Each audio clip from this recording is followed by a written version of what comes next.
it is a BC because they are deleting the by phrase. If you include the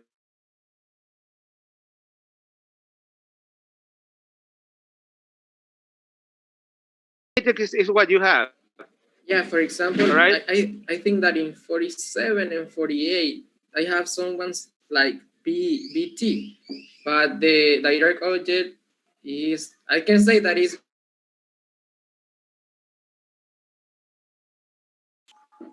Wait, I still don't get it. So in this case, how about the TV show? Is not functioning as a logical subject? Rearrange the sentence. The logical subject is the subject in the original sentence, in the active voice. Remember, that is the logical subject. Say people called Julia's first TV show the French Chef. So people is the, I'm just saying this, the audience, Americans, whoever, they are the logical subject. Got it? So the logical subject is omitted.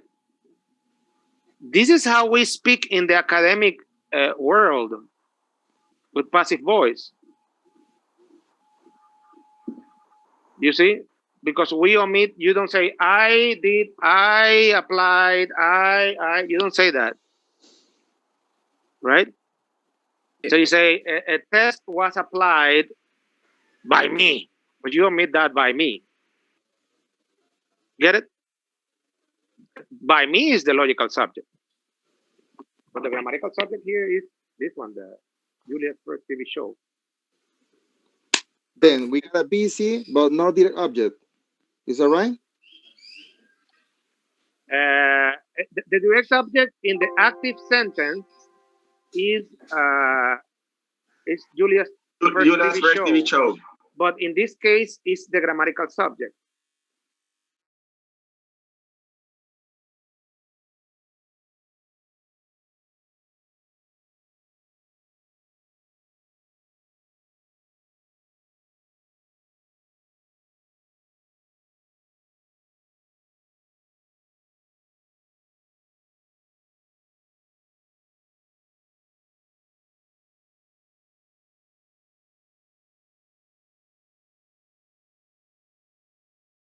But she was neither French nor a chef. What about it? I mean, the constituency of the but it's at the same level of the sentence, right? So it takes a part. Is that right? Yeah. Because that conjoins. That is it's a conjunction. That so is joining the sentence. Right? This is fine. Very well. And then it says neither French nor. I mean, the constituency of the correlative conjunction, neither nor. There we got a noun phrase or an adjective phrase or what? Because I don't know how it doesn't function correlative conjunction there. So she there she had an AP predicate adjective. So I'm confused on that. Because I know French is a noun, then it should be a noun phrase. But what about the correlative conjunction? Yeah, but that is permitted in English. So you have two sentences there. I mean, conjoined by the correlative conjunction, right? So you say she's not. You say she is not French. She is not a chef. So you have two sentences there. So grammar lets you join those two sentences, right? Using correlative conjunction. So she was neither, in this case, French, which is an adjective phrase, yes. And then the other one, which is a noun phrase. But then you have to understand that you have two sentences there, that you are conjoined. In the same but that you have outside,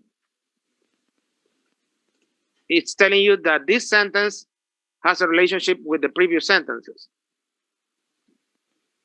So I have a question. So what if I write the correlative conjunction over here? Because I was trying to do that, but I didn't know with the if I could do that. Yeah, but I understand what Edwin is saying. In the case that you have, for example, two adjective phrases that you could do that.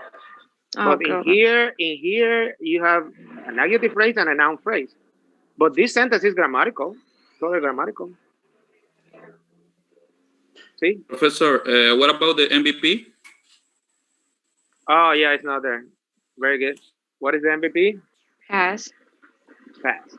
Yeah, I'll write it in because I do it Yeah, in yeah, yeah. Excel and then I change it. Yeah, no problem, no problem. We get you. All right. Questions? Any other question? Professor, 22. 22. Professor, I would like you to check number 3, please.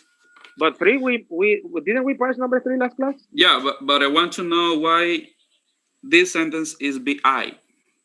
Oh, go to number 3, please. Because we have empty and then I think empty is working as a direct object. I don't know if it is a Why? BT. It says schools sit empty because it is a VI. School buildings sit empty. So is there any other formula that let you have an adjective after a verb not being be? Yeah, my question is because of the empty of the Well, adjective but that's what I'm saying. Like, empty. if it is not VI, it's linking. Sit is not the linking verb, right? If it's not VI, it's transitive. And then if it is transitive, you need a noun phrase. And it's not, empty is not a noun phrase. See? So the only option that you got left is empty. And then if you test it for intransitivity, it makes sense. School buildings sit in our memory.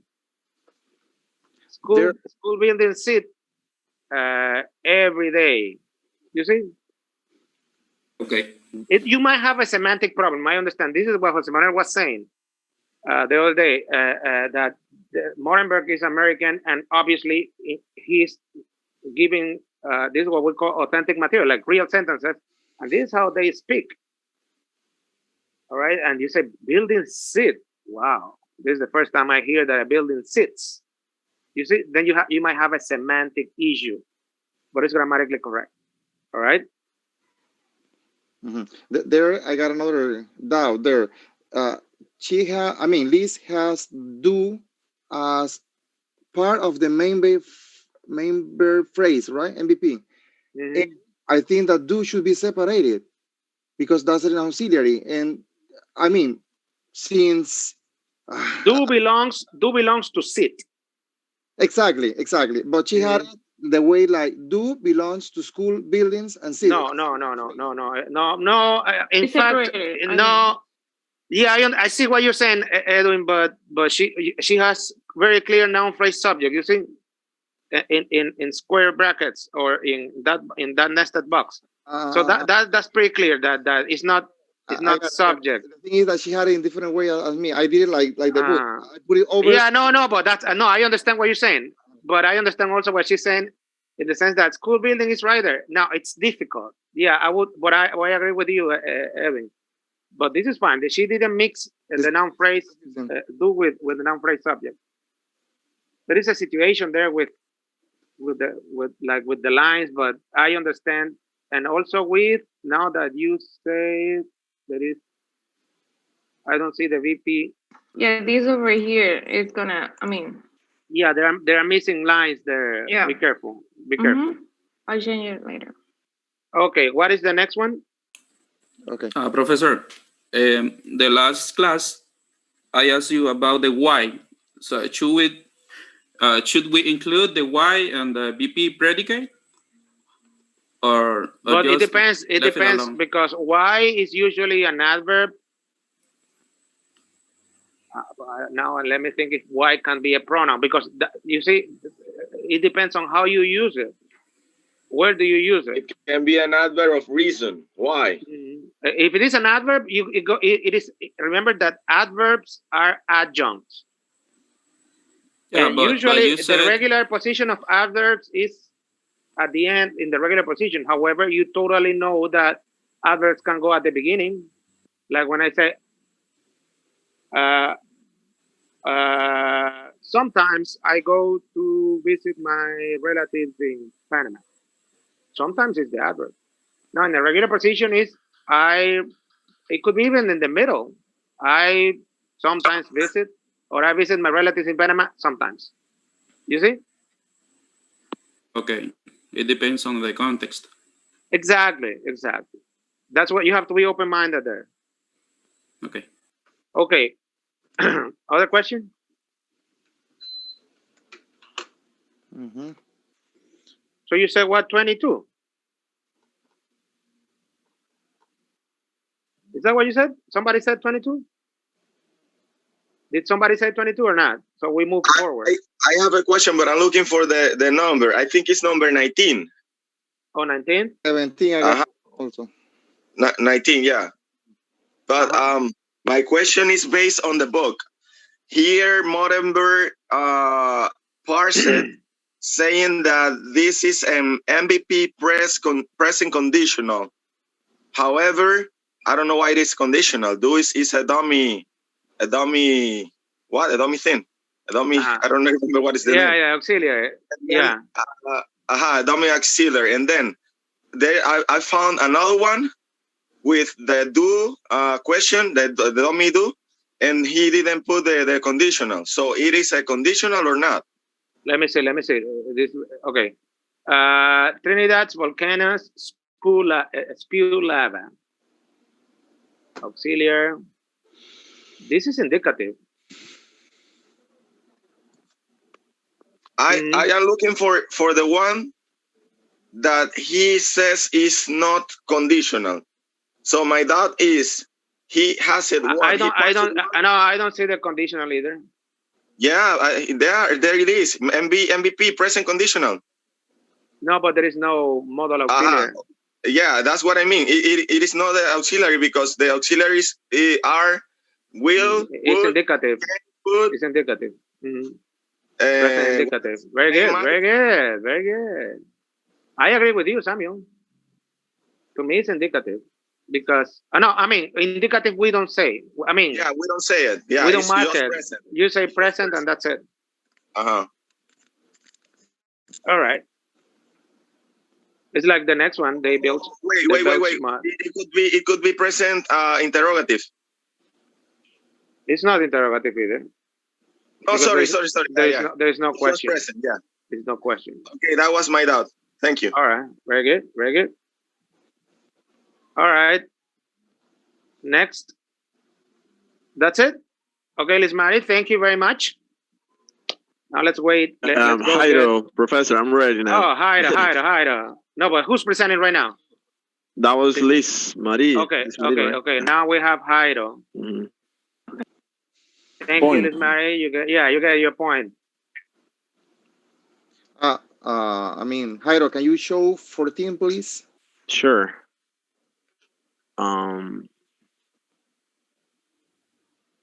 This one? I need to check something there very quickly. Make it bigger, please.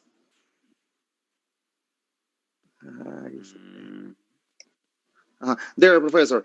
Could, we have that could is a modal. In this case, it's a question. We have to mark that could is a modal. I mean, write down. Or let me read.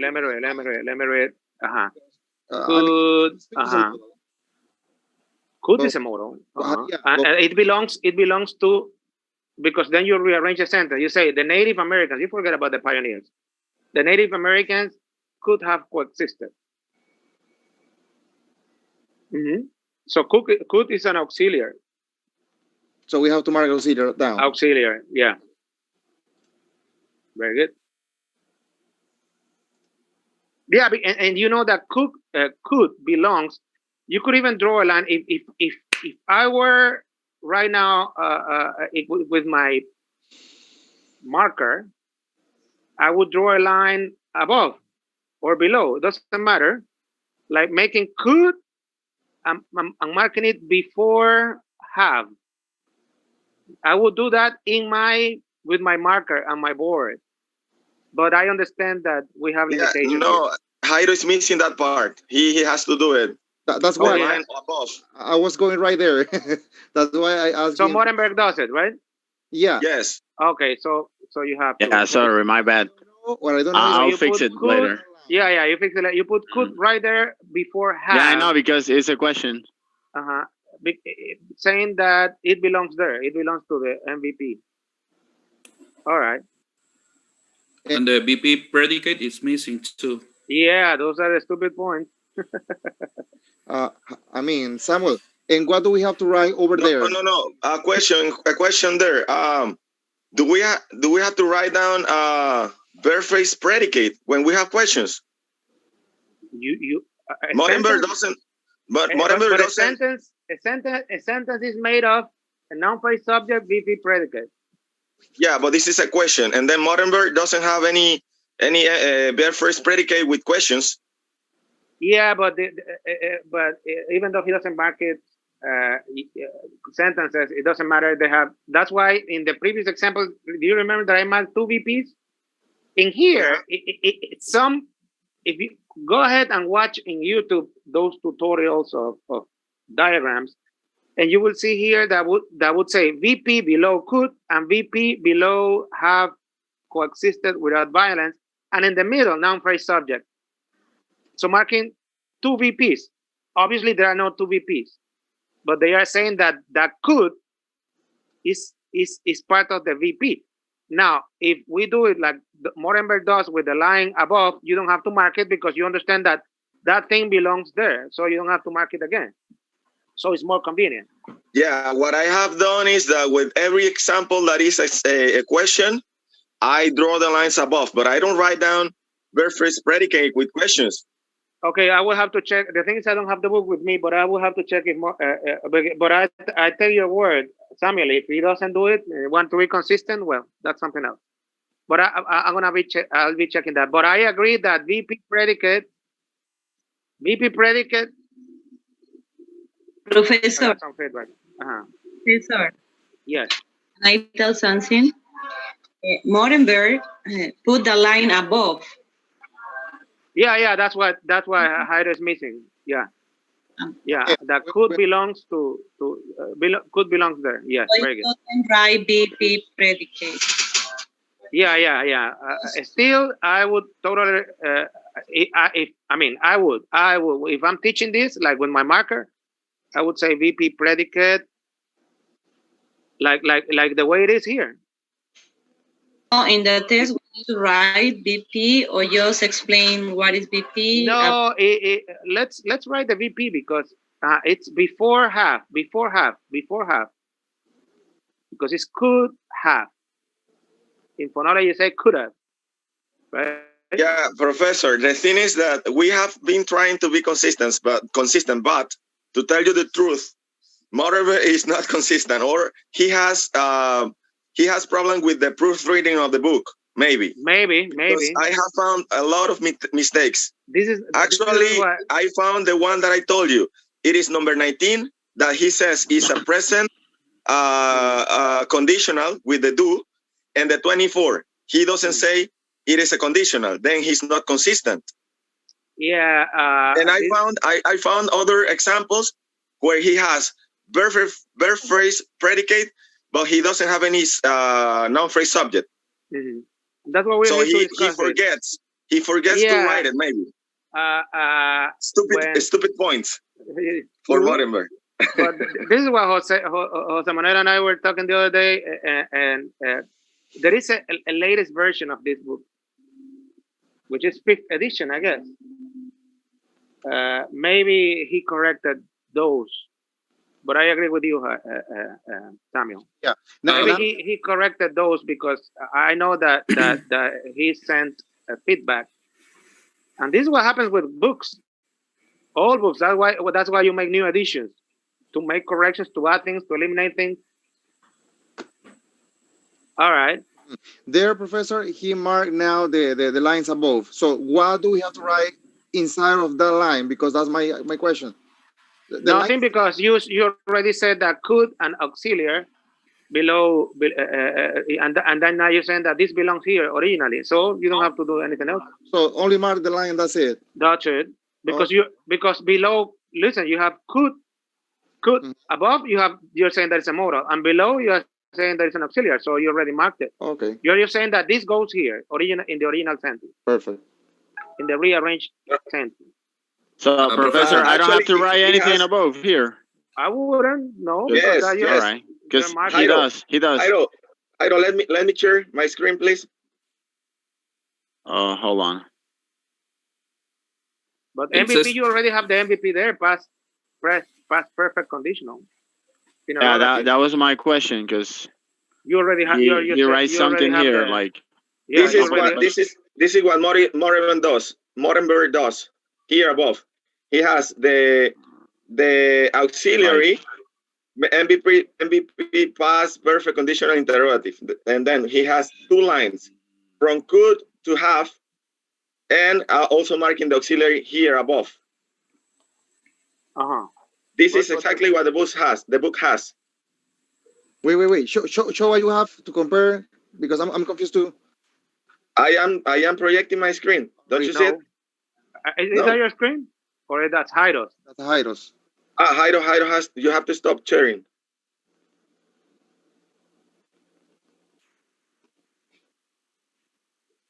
I found But it. you see, guys, the fact that you find mistakes in a book of grammar that tells a lot of you. Congratulations. Imagine, That takes time. Jairo, stop sharing. imagine. You see what you're becoming. There you go. Highlight. There you go. This is what he has. Becoming Yeah, grammarians. Exactly. Yes, exactly. Yeah, but I like more the way Jairo has it But this is the because way. it's more consistent. This is the way the book has it. I think. So that's really. I mean. Oh, that maybe he's saying it. makes sense. Listen, and it even makes sense the way that he makes it because he's saying that in that line, uh, uh, uh, he's joining somehow could with the other half coexisted. Yeah, Professor. Then, for the purpose of the test, you want us to write down the verb phrase predicate here, Yeah, like yeah, this. because that is a part of the sentence, and that is a very important part of the sentence. Because sentences are composed of noun phrase subject and verb phrase predicates. That's what a sentence is. If you it's don't the mark whole sentence. exactly, and at the end the sentence at the end, but that we understand. But I like that way. You see, because you're saying, and you see clearly, noun phrase subject, verb phrase predicate, and that is what makes a sentence.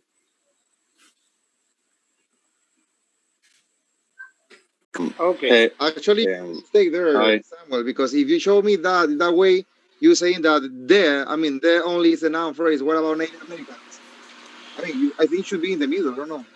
Sorry, Yeah. There's a problem with the lines there. Yeah. I didn't get it. Edwin, what was the thing? The Native Americans. You got the noun phrase. What Edwin means is that that you have the Native Americans, Alone. and then you have exactly, and then you have and the Native Americans, and then you have the pioneers too. Yeah, so Professor, those two are conjoined. This is not me. This is the book. I did it the way the book has it. I mean, if you check the answers, if you go to the book, he has it like this. It's not that I'm doing. If I were Morenberg in the book, I would do the same. I would parse it like the Native Americans, and the Native Americans, exactly.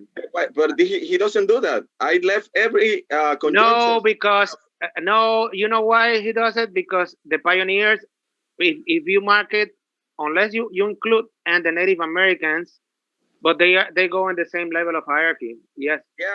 Look at this. He has noun phrase here, noun phrase here, two noun phrases, and then in the middle he leaves the and out of the thing. I did it like that, and I did the rest in the same way. What we're gonna do, I think what is confusing us is this vertical line there between the Native Americans. That vertical line in the middle, like that vertical line. Delete that one. Delete it, please, Samuel. No. The vertical line to the left. The one that is at the left. Yeah, actually, I have been having the same problem when to parse the conjunctions because I don't know. I mean, they pertain to the They are the noun phrase inside, that they exactly. They are yeah, conjoining. but That's then what they do. Exactly. That's what they Oh, do. They I put it together. left them Now outside the close it, boxes. close that line. Make it one big constituent below, Like this. like that. Exactly. Okay. Now But then we the are native. including the. Now what we could do is have underline the Native Americans, meaning that is a noun phrase. Underline it. I did it that way. Underline it. Underline it. The Native Americans is a noun phrase. The Native Americans. The Native Americans is a noun phrase. Professor, you can put the N, the And the conjunction. pioneers, and the pioneers is another noun phrase, and then you no, but the Native American like one big noun phrase, because Native Americans is a proper noun, so no problem. So the Native Americans one line together. What about pioneers and the Native American? Is not another noun phrase? the Yeah, that's what I'm pioneers saying. But, is but another. let's finish the Native Americans. One big line, Samuel. What do you mean here? Yeah, conjoin them. Like it looks like D is separate from Native Americans. Put them together. Okay. Without capital No, letters. no. Can you make like a bigger line that it would include the Native Americans, like you have it? Yeah. You mean underline? I can't. Yeah. Draw the line. Draw the line. Let's have it You together. can. You can. Yeah, you can. Go to disposición quickly. Listen, Samuel. Go to disposición. I'll leave it like that. Leave it like that. But you know that is one line, right? Yeah, the Native I know Americans. what you want, but I don't know how to do it. Come on, Samuel. Okay, the Native Americans is so you underline it, and then you have it. That is a noun phrase, and then you underline the pioneers. That is another noun phrase, and now you clearly see that they are conjoined by and, but they have the same hierarchy level. Okay. Got it? There are two noun phrases conjoined by the conjunction The same level and. you said, Professor. Mhm. Then I have to check this. And now it's easier to see, right? This is Jose, Professor. Yes. Yeah, there is an example that Morenberg chose. That he mentions three elements in the subject, and then he says Edison, Einstein, and Michelangelo. Michelangelo. Michelangelo, sorry, yeah. But then Michelangelo seems to be like not to be in the same hierarchy than the previous two, and that's one of the problems that I had with the conjunction. Because of the end, because if you read the chapter, he says that the conjunction is attached to the last noun phrase, right? Yes. So it would be and Michelangelo.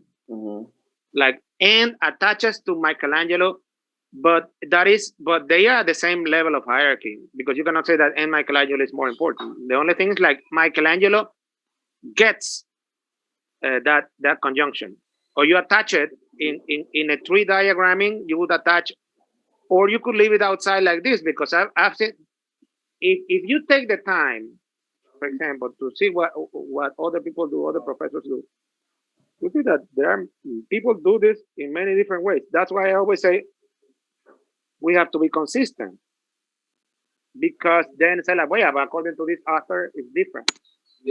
Professor, but Jairo, get back. So we don't has it.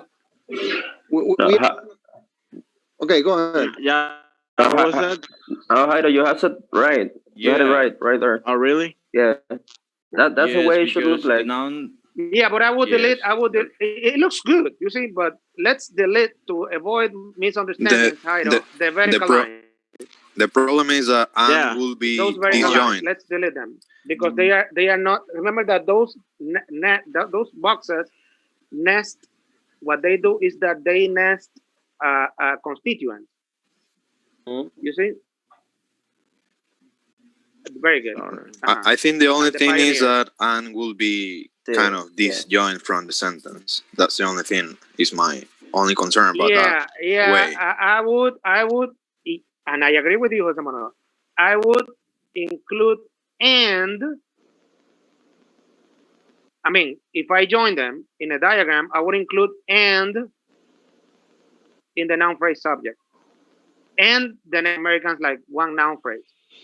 That's what you're saying, right? But Jairo But has it like that, considering Professor, if the noun phrase below.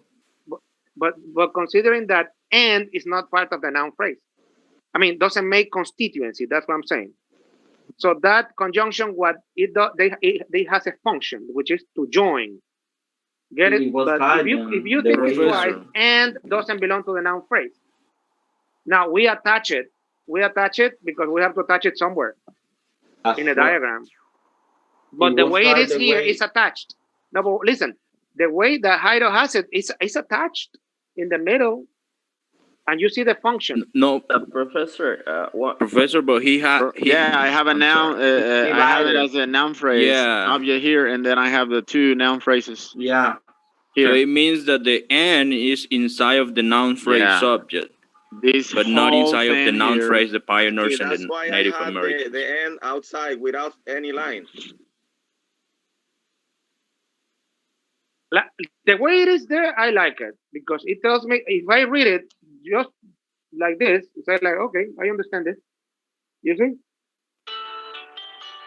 I like it. It's a noun phrase, two noun phrases conjoined by and that and is inside the noun phrase subject, which we have a big noun phrase subject composed by two noun phrases together.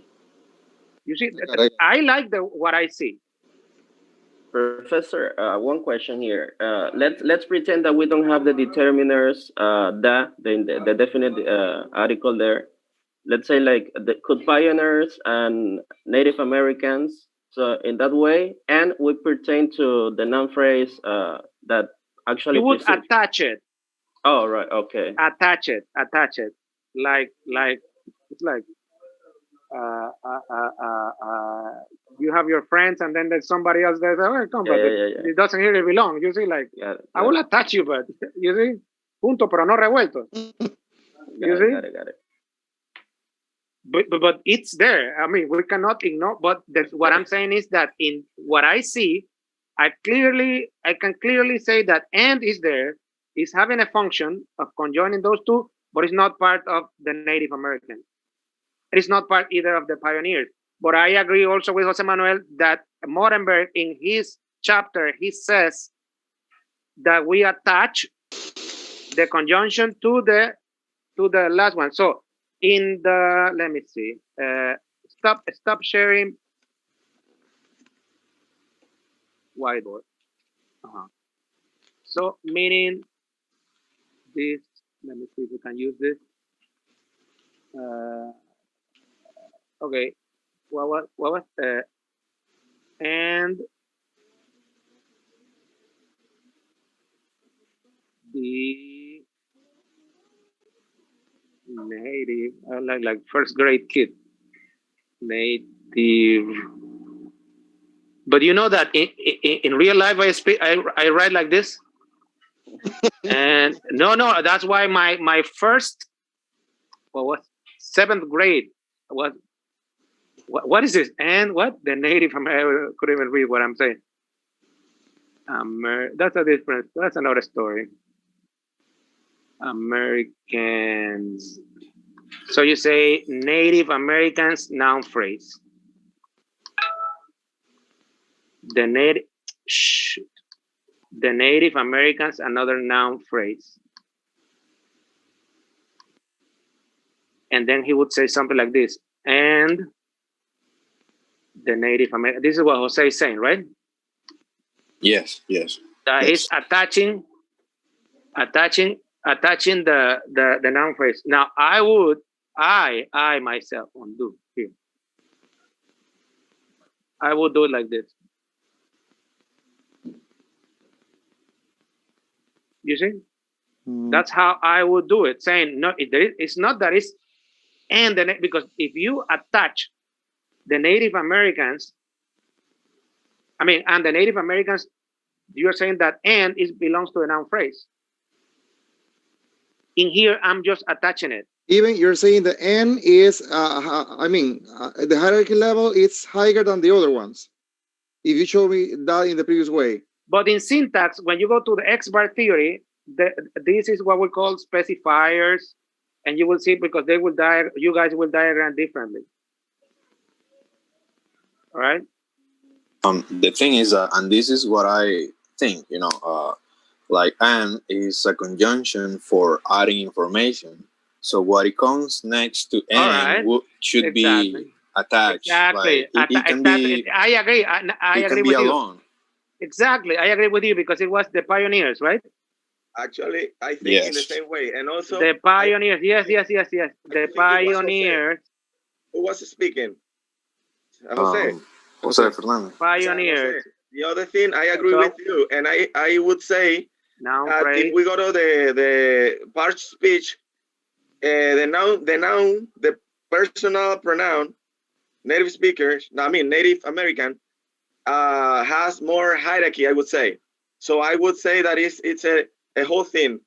It doesn't affect the noun phrase because it has more level, let's say. Exactly. See, the professor showed it there. You see, the pioneers and the Native Americans are at the same level of the hierarchy. That's why we were confused. And conjoined in the middle, meaning that and doesn't belong to any noun phrase. Yeah. Mm-hmm. And conjoins two noun phrase and makes one bigger noun phrase. Looking in that way is a little bit clear. I mean, in that way, it's clear. Yeah. But this is the way that Jairo has. Yeah, that's the way I think. This is the same way that Jairo has. Jairo, show yours. Look at this. Look what take a picture if you want to. And you will see. Because in that way we have two different subjects. And then you have one noun phrase, which is the biggest, in the highest hierarchy, one which is the pioneers and the Native Americans. That is one big noun phrase. Yeah. Composed of two noun phrases conjoined by a conjunction. Valga la redundancia. Right? Okay. Good. Guys, I'm happy. You know why I'm happy? Because if you are able to do what you guys are doing, wow, we have accomplished the objective. You see? So we should get an A plus then. But Edgar, you're going to professorado, right? What do they say? You have to prove. You have to demonstrate something that you can see. Oh, we are proving here. We are objective. You're right. In assessment, and that is the difference between assessment and evaluation. Assessment, I would say, yes, sir. I can see that you guys are analyzing this. You see what Jairo has? The same thing. What I just showed. Yeah, just he need to put in a box, complete the box. After pioneers, putting a line there. Professor, let me show you how I all right. have mine. Okay, somebody, I think it was Jairo. Very good. All right. You have your point, Jairo. Thank you. Did I get any point? I also projected. Yeah, and then you collaborated. That's more, you see, this is the difference between asking questions and collaborating. That's collaboration. Everyone, I mean, people that have participated in this last exercise, they all collaborated. Professor. This is why, you see, hold on, Guillermo, sorry, not to lose my, this is why I compared this class with Dr. House. Remember Dr. House, that he discusses cases with the other doctors? You see? So this is exactly what we're doing. We're discussing, and we could disagree because this is not math. This is not mathematics. Okay, 2 + 2 is 4. Well, that would depend. Yes, Guillermo. Yes, I wanted to tell you that I found a mistake in the book in number 2, because the book says that there is expletive and it is not. It is existential. Let me see. I don't know if no, but no, what they say there existential is that there in by essence there is an expletive. Oh, really? Because expletive means that they have no meaning, they only have function. And there doesn't mean anything alone, unless you are talking about the adverb there. Like she's there. In that case, there has meaning. But if you say there is one example where the it It's not an expletive. It's a noun. It could be that it is a noun. Like if we say, well, we'll have to look for example. But if I say like it is Saturday, it doesn't have any meaning. It is there, but it is 10 o'clock. It is 10 a.m. It has no meaning unless, and you could debate this. You could debate this that you say that it replaces the time, like the time is 10. We don't speak like that. But if you say, yeah, it is replacing the time, then it. If you say that, if you argue that, then it is not an expletive because it's replacing the noun, the time. See? Jose, so in number 2 is expletive or it's an expletive. It's an expletive. It is an expletive because there has no meaning, but it's taken the position of the subject.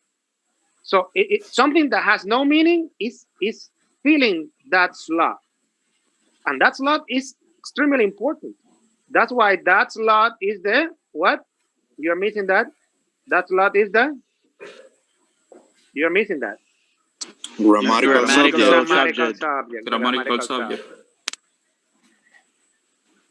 All right. Okay. Professor, the number 14. 14. Let's go to 14. Yeah, look, in the way I have it.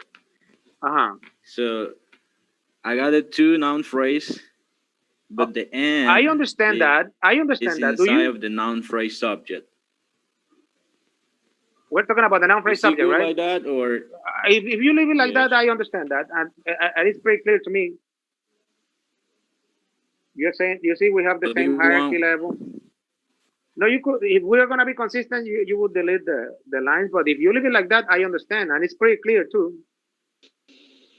So in the way you want it or you think, yeah, if I can read it and understand it, like, you guys are fine. Yeah, but to be consistent, we should make decisions like this. Exactly. Okay. But listen, now if you ask me again, this is good. But I even like better the previous one. In that way, because it shows, because right now it's easy to see, but imagine that native would be an adjective. I'm sorry, a noun phrase adjective. Then you have to mark Native Americans. Then you have to write the Native Americans. You see. So in fact, if you ask me, Jose, I liked it the way you had it, the way it was. I like it even more because right now because it's like only. I like it more. Why? Right now you cannot see, but if let's say that I add to the brave Native Americans. Now I add the adjective brave.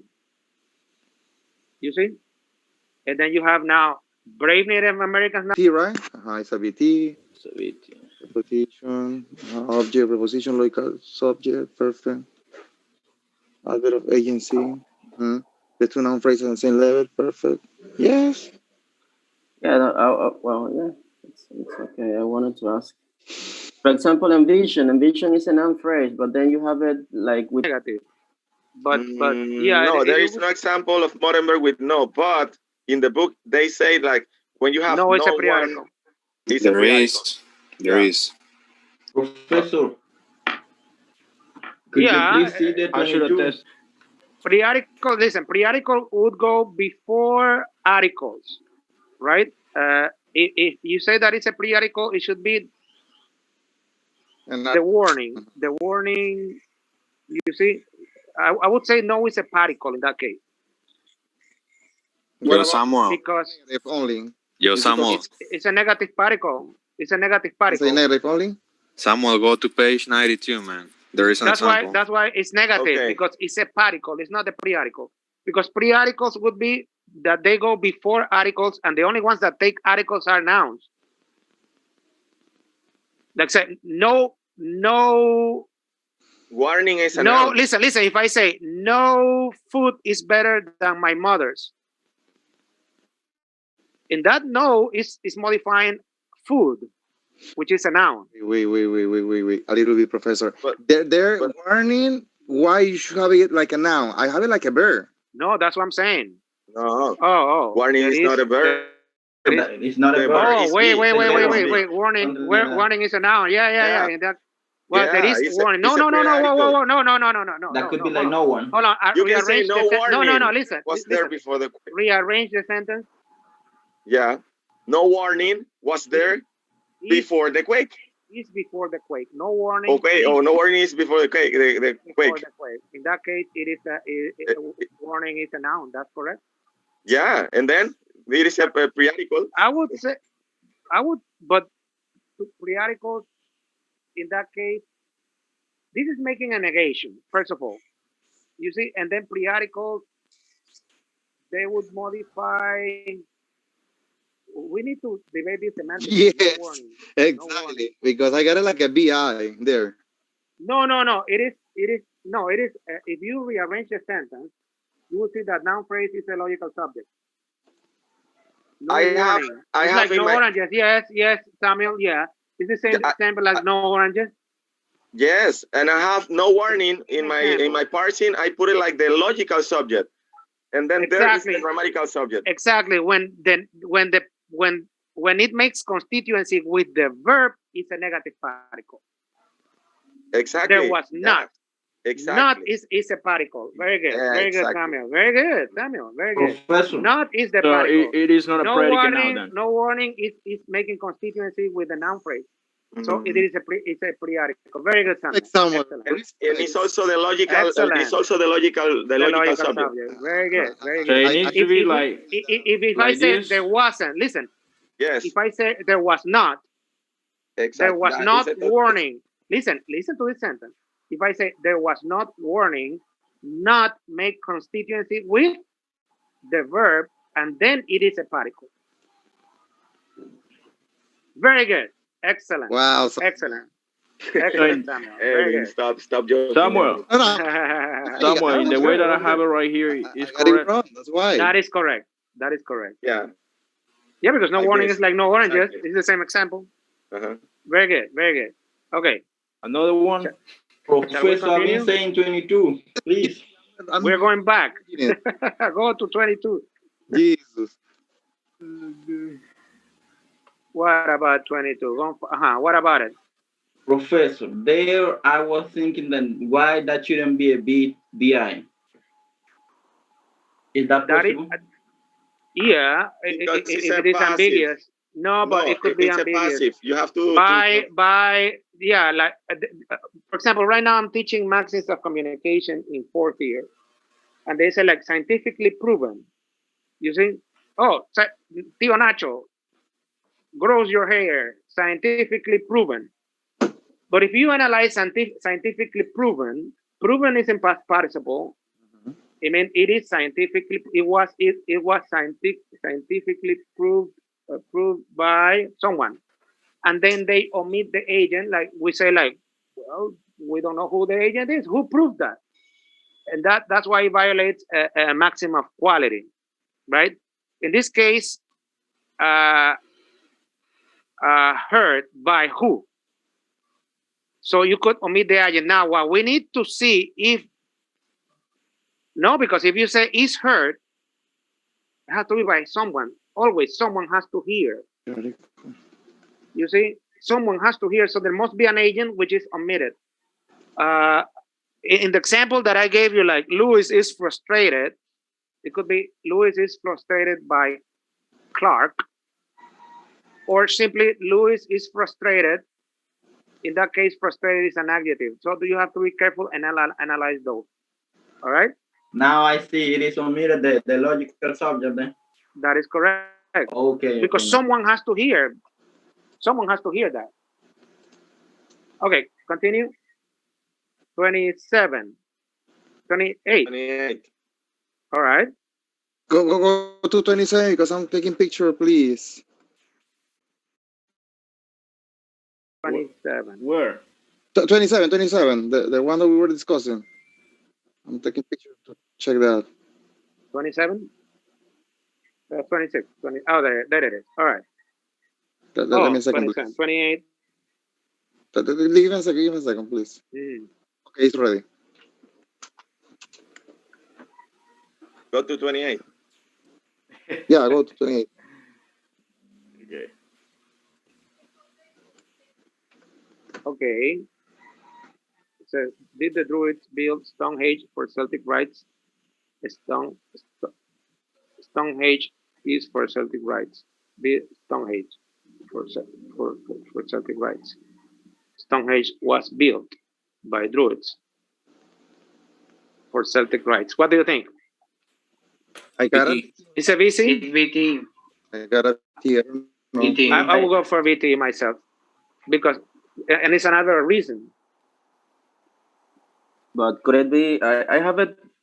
I mean, I had that debate with myself if it was a BT or BC. Actually, I decided for BC since I'm having 4, and I added like complementing Stonehenge. But change it to passive. If you say, if you change like the previous one, right? So if you change it to passive, you would say, well, VCs and VTs, VC is a VT. Anyway. Yeah. But then you are debating, what you are debating is the complementation. The formula. Not the formula. You're debating the complementation. This is exactly what you will do with Zamorano. This is exactly what you will do with Zamorano. If you're saying, is it a complement or is an adjunct? And then semantically speaking, say like the Druids built Stonehenge. That is the sentence, the matrix, right?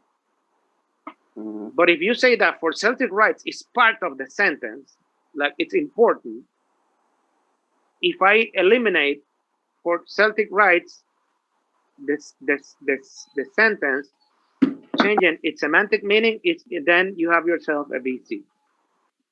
Get it? All right. It's like let's say, for example, Edgar is fluent in English. Is in English important? It's not that he's fluent in English. Something else, Professor, is that the complement has to be necessary. But if you eliminate for Celtic or Celtic rights, you have sense. Yeah, I got it now. Yes. Thank you. Is it a BT? Yeah. So it's a BT, yes. Yeah, and you could debate that it's a VC also. We could debate if for Celtic rights is important, but I would say that Celtic rights is important myself in that sentence. But that we will leave that for syntax. Okay. Okay, let's go to the next 29. Professor, a question in 28. Wait. He has did as interrogative pronoun, but I put it like do. This do. Uh-huh. In the parts of speech. Yeah. It's an auxiliary. It's an auxiliary. It's an interrogative. Is it a pronoun? No, I put it like do. Yeah, it's not a pronoun. It's an auxiliary. He meant the part of speech. Yeah. It's an auxiliary. Yeah. No, but you write down Do. Do in capital letters. Below. Yes, do and below goes auxiliary. Something like that. No, that is right down. Do only do and right then, here. Yeah, exactly. There we go. Because do makes constituency with build. You say the Druids did build. Do we have to mark in interrogative there next do? It is interrogative. No. I mean there in the part of speech. No. Only do. No. Yeah. But in the MVP, you need to say that it's interrogative. Professor, another one. Yeah. Let me finish. And what about the MVP? Is a past because we got did. Past interrogative, and he past has past interrogative. Yes. Okay. Past interrogative. Delete the F. You have because like infinitive. It might be a type. Like this? Yeah. Okay. Questions? Professor, one question there. According to Morenberg, according to what we have been seeing, do and it and there sometimes they are. I mean, there is an expletive. Do and it also, according to how they are placed in the sentence, they can be expletives. So, in this sentence, isn't it an expletive? Because I mean, it's carrying just the function. It's meaning that the sentence is. Yeah. I would say so. Yeah, but I mean, should we add it or just leave it like do and that's it? No, leave it like that because he's not making it, but because he's actually not messing up with do. If you he's just messing up with there, I guess. All right. But I agree. I know what you're saying, and I agree. Because do, even if you translate do to Spanish, you see that do has no translation. The Druids did. Well, in that case, there is translation because they say the Druids did build the Stonehenge. So I would say, los druidas sí construyeron Stonehenge. So that did, in that case, has a function, but not meaning. What if we say sí? We'll have meaning. All right, 29.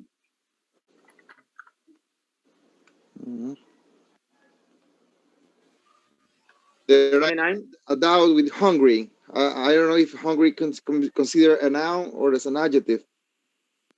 If you say they're hungry, it's a noun. It's a noun because the article.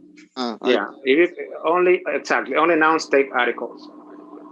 Now, help the hungry in your community. Obviously, the noun you don't mark it there because this one is what the MVP. The MVP is what? Because no subject. Yeah, but what is the mood? Imperative. Imperative.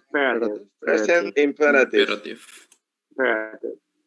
So it's present imperative. Professor, so you will help the hungry. You will help the hungry. That's what it's omitted. Professor, for imperative, we should put present. I think imperative has no sense. Has no sense. So. Very good, Juan. It only goes imperative. Imperative. Right? Very good, excellent. Yeah, but in there we have a logical subject. We should. Yeah, no, we shouldn't. No, because the logical subject is omitted. Yeah. Actually, we shouldn't. You help the hungry. Very good. What you said something about the MVP, Juan? Yeah, the MVP. I think it's present imperative. Do we have to mark it or not? No, because imperative they don't have tense. All right. So then we write down imperative. Imperative. Only imperative. Right, imperative. Because imperative. Okay. You can never have past imperative. All right. Think about it. Okay. So it is press. No. Imperative. Only imperative. Or just imperative? Imperative. Okay, let's go now to 30. Imp is fine. Hungry is not an adjective? Hungry? That was hungry. Okay, whoa, hold on. Now you analyze that sentence. Is hungry an adjective or noun for me? It takes an article. It's taking an article. It's a noun. I am hungry, but it says they're hungry. Only nouns take articles. So that is a test. Article, noun. Don't even think twice. Okay. Yeah,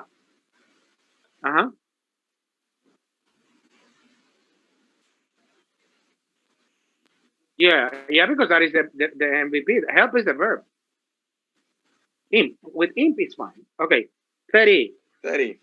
Another one. Professor, can I show mine, please?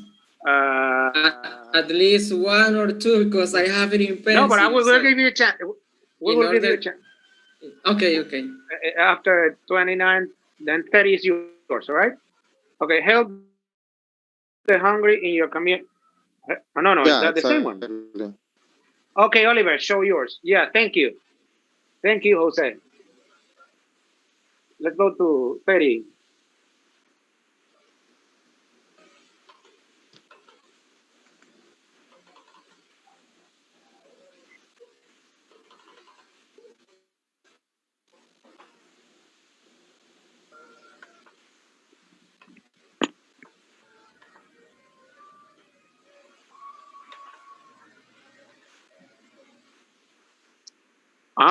That is smart. Oliver, the only problem is that you're not going to fix anything. But okay, can the wilderness heal? Oil spill. The one that heals what? Yeah, I don't know if you can see well, but Yeah. I cannot fix, but if you can fix Present. it, you can do it. What do you think, guys? What do you think? Professor, I think that here can is modal, even though auxiliary that I can draw like an arrow here Exactly. with heel, right? Exactly. Because, before heel. Before heel. Not on heel. Before heel. All right. Yeah. It's for that reason that if we look for the MVP is present conditional. I don't know. But you are missing something in that MVP. Is present conditional? Interrogative. Yeah. Interrogative. Yeah. All right. You're right. Yes. Question, Professor. Why do you mark interrogative, and when we have negative, you don't say negative? So what is the Because interrogative is a model. It's modality. You have 4 models: indicative, conditional, interrogative, and imperative. There you go. Okay. Okay, number 31, right? Okay. Cold. For what? What do you think about 31? Well, no, we have to correct. I got a VI too. I don't know you, Professor. I mean, there is a VI, but we shouldn't have an agency right there or logical subject. I don't have it like that. I have it BT. I have the verb is called for. I mean, for is not part of the other thing. So I have it a BT, and then liberty and justice is the direct object. How can you test that, Samuel? Liberty and justice are called by Martin Luther King. Called for Martin Luther King. Very good. And then? And that is, I mean, for me, it's a transitive. I agree that it's in the called for is a phrasal verb. A phrasal verb. So it's one together. Yeah, called for is one verb. It's a phrasal verb. Okay. The rest is fine. I don't know if you can see. Okay. Then he has to delete the grammatical subject and the logical subject. Yes, I know. So it's one here that's a direct object, and that is right. I know. You did because you can. I need to erase that here. It's okay. I don't know if you want Oliver. to see 32. Of course we will. Okay.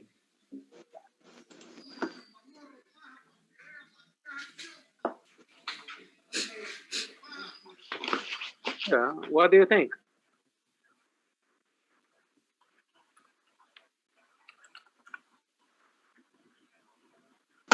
I have it like that. Yeah. Yeah. It is a B. Okay. Yes. Yes. Correct. Well, there I got a doubt. Is 33 right? 32. The do. I mean 32. Okay. Perfect. Yes. B. Okay. Yeah. I only missed that the predicate now is a logical subject. Okay. All right. 33. Whose birthday do we celebrate in February? All okay. Right. So here I was about to ask. This is what as I did. Like if it is like BT. Let's see. Well, the first thing that we do is what we rearrange the sentence, right? Yeah. So we say we celebrate birthdays. And you see whose? It's genitive now, right? Yeah, someone's birthday. We celebrate Oliver's birthday. Oliver's birthday in February. But you see, it's like the chicken parts. Remember, it doesn't matter that it's disjoint, you know what. So if we celebrate, we say the noun phrase subject. Very good. And then celebrate is the main verb. Present. We celebrate Oliver's birthday. We celebrate what? Oliver's birthday. Very good. In February. adverb of time. Yeah. So it's BT, right? That's what I was. And then you have, but then the whose, the direct subject, which is fine like this. Remember, in a regular position, it will go after celebrate. But you leave it like that. Yeah, I put a line. I draw a line, and I put it like right. Yeah. Exactly. And with that line, you're showing that it belongs there. And actually, that is present interrogative in there in the MVP. That is correct. It's present interrogative. Yeah, I mean, in some, I think, yeah. Those are You're right. Because birthday is not part of the. I mean, the noun phrase is not. Whose is not part of the noun phrase. That was my question. So, no, in that case, whose is genitive noun? Yes. No. No. Go get the book. Whose in that case is replacing it's a pre-article. What? Pro-determiner. Interrogative pro-determiner. Interrogative pro-determiner. There we go. Remember, because it replaces the determiner. The genitive, remember that genitive noun is a determiner. Right? Because and then you say it's only replacing Oliver's, but the birthdays is the head. Get it? Birthday is the head, so you cannot eliminate birthday. And what do we write down? Whose genitive or what? No. You're right. It's an interrogative pro-determiner. Oh, okay. Remember that we were calling the pro forms last class. Pro forms. In the part of speech, what do we write? Is a genitive or is a what? In the part of speech. No, it's an interrogative pro-determiner. Okay, and down whose, what do we write? Nothing. Okay. Nothing. And that, you see, this is information that we as grammarians, right? We should know that this is an interrogative pro-determiner. Then if you're gonna get more information about this, you go get the pro forms. The pro forms, for example, you say pronouns. Because pronouns, those are words that replace nouns. Then we have pro adverbs like today. You see, it replaces an adverb. You can even have proverbs. Those are what we call pro forms. They are still in discussion. Many grammarians do not accept them. Some discuss them. Some say, "Yeah, this is good." Yeah, for your knowledge. Okay. Yeah, actually, that was what happened with Morenberg because he doesn't mark. I mean, he wrote the theory, but then when it comes to the parsing, he doesn't do anything like that. Like Español, I say, right? No se quiere mojar, right? Yeah. Professor, a question. I have. It's about the hierarchy. Whose birthday? Whose birthday? He has like a noun phrase, direct object, and also the hierarchy is up there. What about that line? Yeah, because I don't know if it is here at the same level of the verb. No, I think it's fine because it has the same hierarchy as the prepositional phrase adverb time. But it's a direct I object. have it in that way. Yeah, I don't know. It's a direct object. What I could add, listen, if you don't add the line ever, if you don't add that line, then you have to mark VP down below whose birthday. VP predicate. Get it? Yeah. If you don't mark that line, Oliver is marking the line. No, actually, Oliver is not marking the line. So if you have it like that, then you have to say that down below whose birthday, it's actually in plural, is VP predicate. Because that part belongs to the VP predicate. Yeah, actually, I think it's easier to mark the line. Yeah, because then you're showing that it goes there in the VP predicate. Do belongs to the MVP, but he is marking that. Now, I wouldn't put do on top of celebrate. I would put that line before celebrate. Right? All right.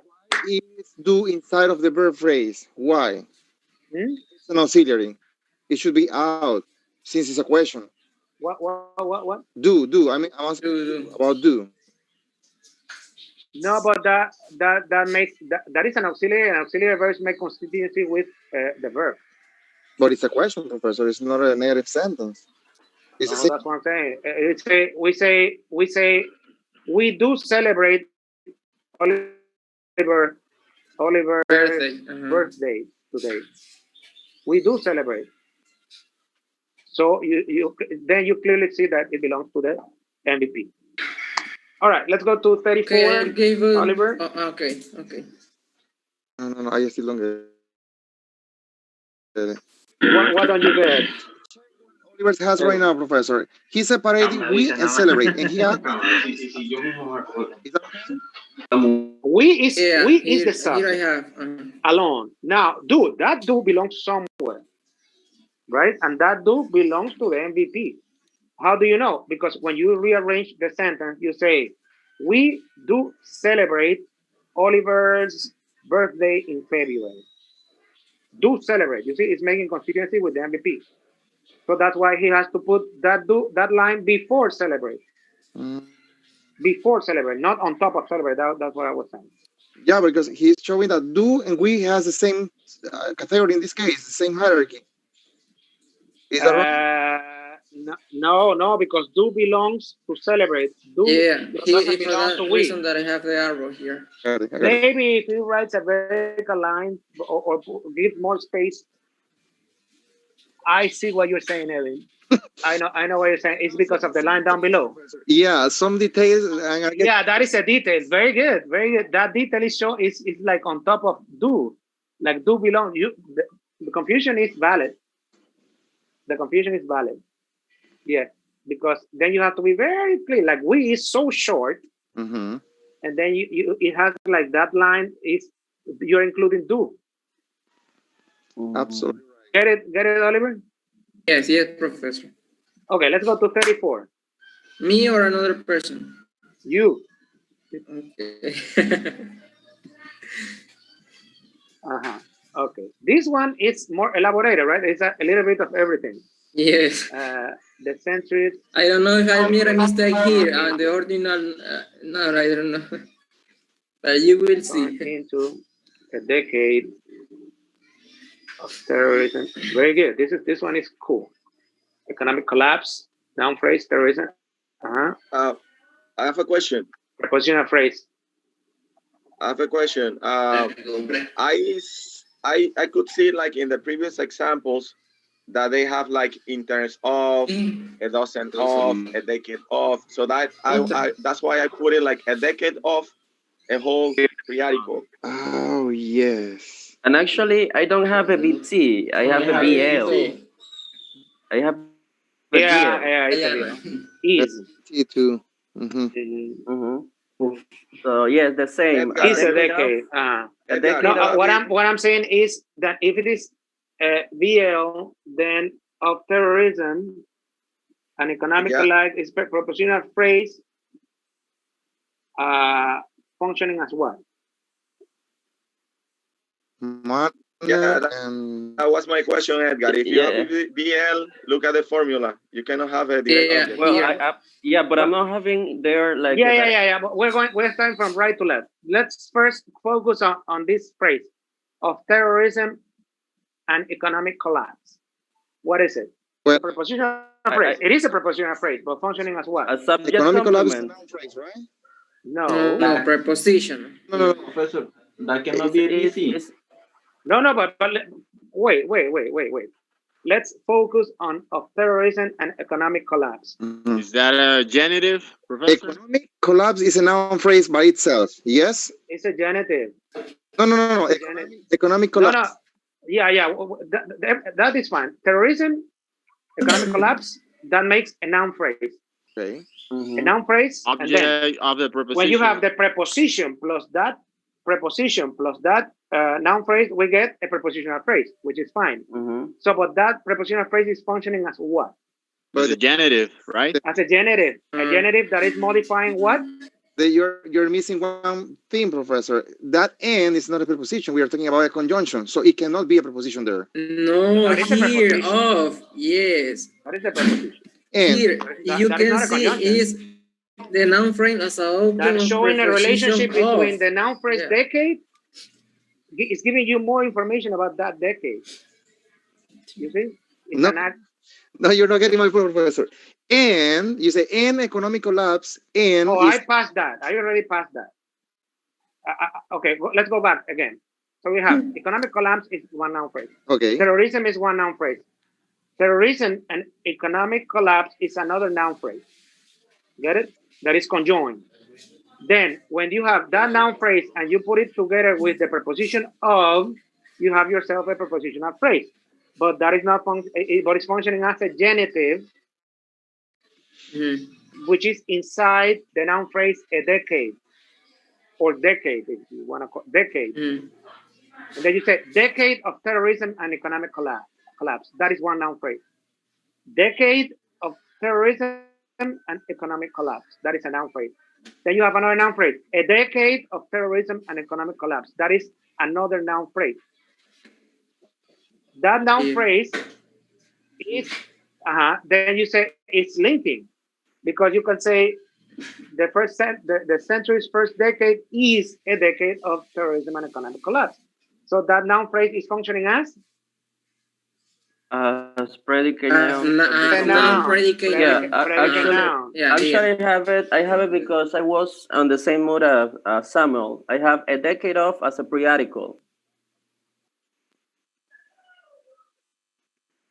Yeah, the thing is oh, that I see what you're saying. Yeah. In previous examples, they have like in terms of a dozen of, a cup of, a decade of, and then I put it together. So I have it wrong. Yeah, but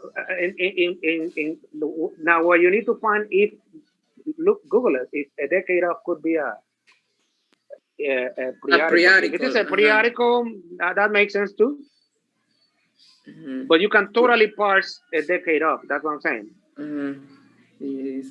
Okay. Hold on. Let's see, because then genitive could be eliminated. The first century is a decade. The first decade is a decade of what? Get it? Yeah. A semantic analysis. The first century is a decade of this. Of terrorism and economic. Google if a decade of could be a pre-article. A decade of.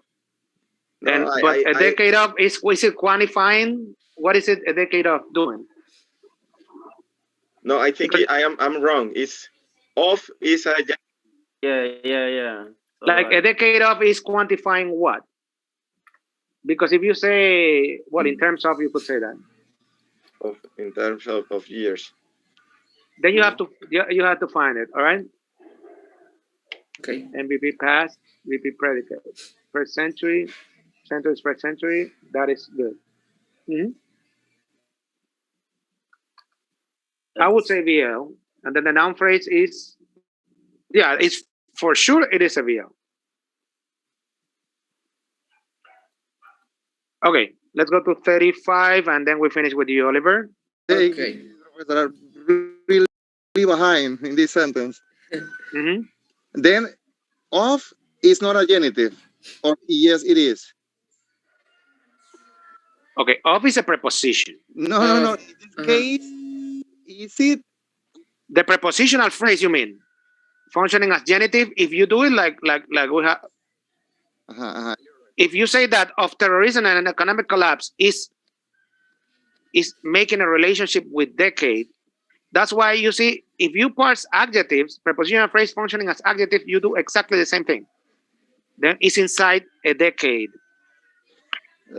If you say that a decade of is a pre-article, let's do something. It's a pre-article, then you have done a decade of terrorism and economic collapse is one noun phrase, one big noun phrase. Let's do something, Professor. Let's Oliver finish, and I will show like just for a second. Mine. All right. I have a question. Sure. Can we test that kind of pre-article with another pre-article? If that's of course, that would be a good test, Jose Manuel. Yes, of course. So replace the whole pre-article with another pre-article. Excellent. Yes. That could be a nice test, and if it makes sense, then you have a point for pre-article. Very good. Very good. Like in terms of, right? Yeah, that one. All right. Okay, how about 35?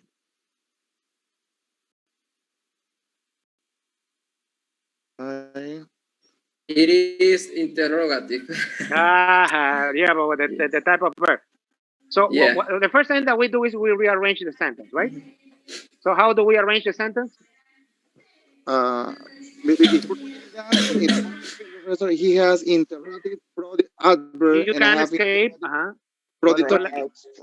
Let's rearrange the sentence. You can escape from crowds, cell phones, and fax machines. In Alto de Piedra, right, Samuel? Exactly. next to the lake. Exactly, next to the lake. In Alto de Piedra, you escape from all that, right? All right, so now you know that in Alto de Piedra, let's say that is the answer.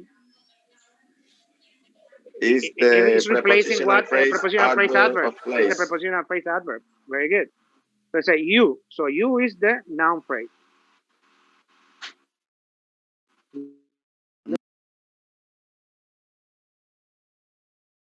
Okay. Again, the can is inside of the noun phrase. No, can is before escape. The same case. Now, is a modal auxiliary with escape. Before escape. Before escape. Yeah. Not on top of escape. So you can escape. Yeah, the thing is that in that way I can illustrate. Escape from crowds. But why do you say it's a grammatical subject? Because I have logical subject here. But why do you say that is a logical subject? Listen, if you rearrange the sentence, you say you escape from cell phones. You escape from cell phones. You escape from what? Cell phones. So what is cell phones, crowds, and fax machines? Dear object. But I can see that Oliver is doing the logical subject with questions, but mainly that happens with the passive voice and with the expletive. Yes, exactly that. So in that case, crowds. Then you have Let's start parsing from right to left. Fax machine, noun phrase. Cell phones, noun phrase. Crowds, noun phrase. They make one noun phrase, one big noun phrase. Now that noun phrase makes constituency with the preposition. The preposition from crowds, cell phone, and fax machine. So that noun phrase is functioning as what? Preposition. Object of the preposition. Object of preposition. Then from crowds, cell phone, and fax machines is functioning. It's a prepositional phrase functioning as what? Not verb phrase. No? Yeah. A verb place could be. Oh. Place. Because it's not telling you how. It's telling you what. What you escape from. Where? From crowds. Right. From crowds. Exactly. Other place. Yeah, from crowds. Exactly. And you have where, right? No, but where is the adverb of place? You see where? Because now, okay. Let's continue. We'll get to that adverb later. So so you escape. You can escape. So it's a VI. You can escape. It's a VI. You escape. It's a VI. MVP present condition because you can escape. Very good. So you can escape. And then that where, you can leave it right there because it's an adverb of place. Very good. Now, from what? You escape from what? Adverb of place. And then you have two adverbs of place. Yeah. Yeah, you can have two adverbs of place. Yeah. In my house, in my room, yeah. Okay, adverb of place and present conditional interrogative. Very good, interrogative. Very good, Oliver. Thank you very much. Okay, you're welcome. Let's go now to 36. Let me show just for a while, Professor. Let me do this quickly. Just to check the 34 that I got pretty confused. Can you see? Make it bigger. Yeah, thank you. Which one? My goodness. Yeah, 34. This was, I was confused. This N is separated as a conjunction. You say that it's a conjunctive. What you have is good. But that noun phrase is what is functioning as what? Object of preposition. Which one? This one? No, terrorism and economic collapse. Object of preposition. Yeah, that's how I have it. Now, if you say that a decade of is a periodical, I need to consider that as a periodical. You can say the centuries, the first decade turned into no terrorism and economic collapse. Into terrorism and economic collapse. Okay, I mean, I'm trying to replace a decade of. No, that's what I'm saying. Like, if you eliminate the pre-article, it should go the first decade, the century's first decade turned into terrorism and economic. It still makes sense. Yeah. So it's I seriously have to consider decade of as a pre-article. Yes. This is you consider a decade. Leave it like that. Leave it like. If you have both readings, I would because it makes sense that a decade of is a pre-article, because I can say the century's first decade is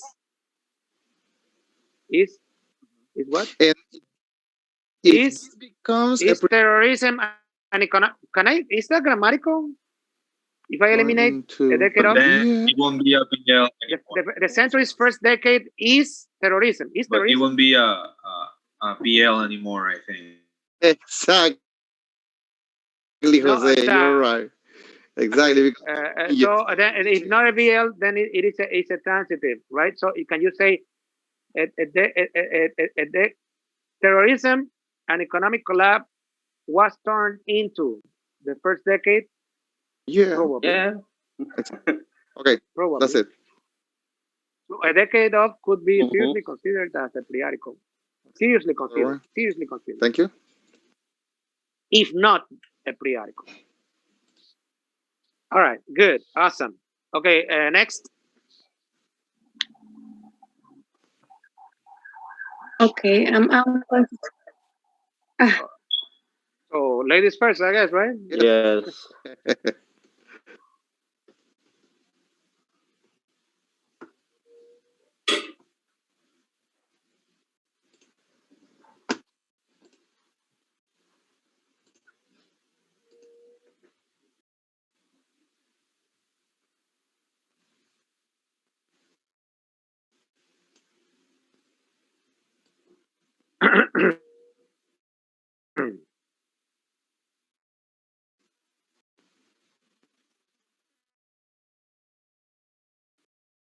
$36.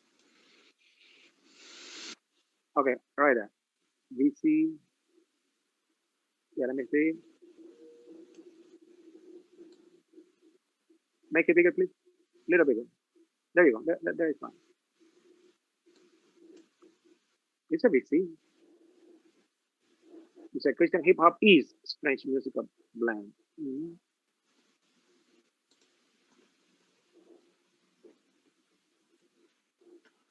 Yeah, but the only thing is that line, you have two different lines in rhythm, rap rhythms, and gospel messages.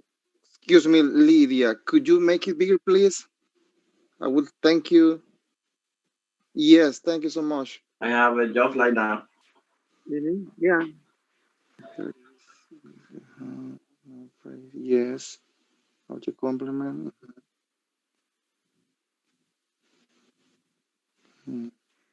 I think you should. I mean, you should fix that noun phrase line. It's confusing. Yeah. That now. Yeah, I got it fixed. All right, let's go to 37.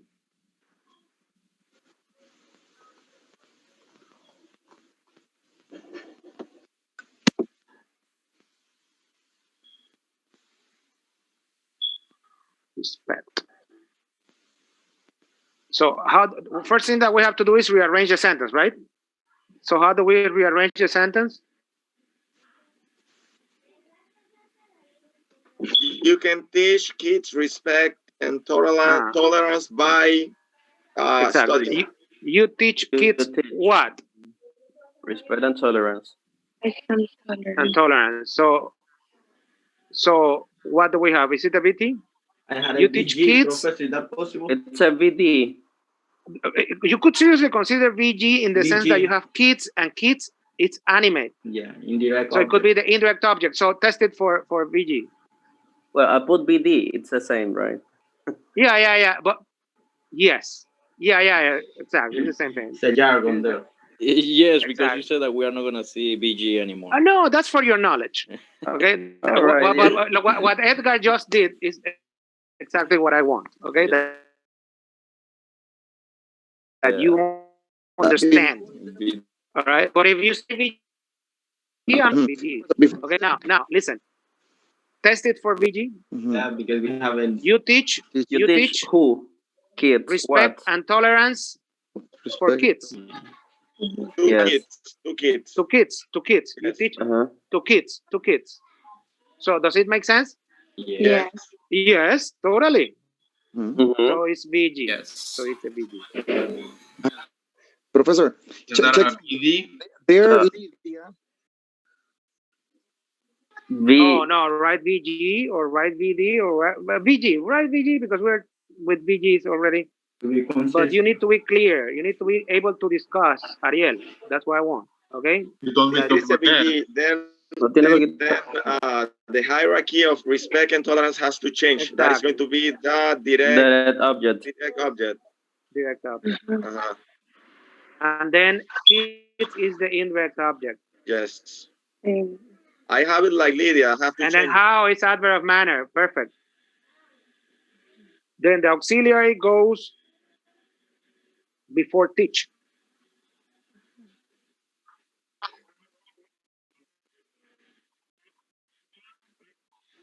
In a rogative proadverb. In a rogative proadverb. In a rogative. Over here we put interrogative. In a rogative proadverb. Yeah. Professor, check some. That was my question on the previous sentences. Lydia had it in the same way I did it. Check. Do and you is separated by one line, not as Oliver did it. I did it that way because I'm representing that you is only the noun phrase, not do. Do is only an auxiliary, it's separated. And she did it the same way I did. This is good. This is good. No, this is what we discussed before. Yes, but do, as Oliver did it, do belongs to the MVP. That's why she's marking it. The only thing, but I cannot be picky with that because I understand that making lines with computers is difficult. But that do should go before teach. No, it's okay. It's okay. I'm talking about the do and then you, the line that is in the middle. You see the line? What? Yeah, you mean the separation? It should be stated separate. Yeah. Because you good. That is good. Even he said that he will correct it later. Yeah. I was gonna say the same. Yeah. Okay. Let's go to 38. So the MVP is conditional interrogative.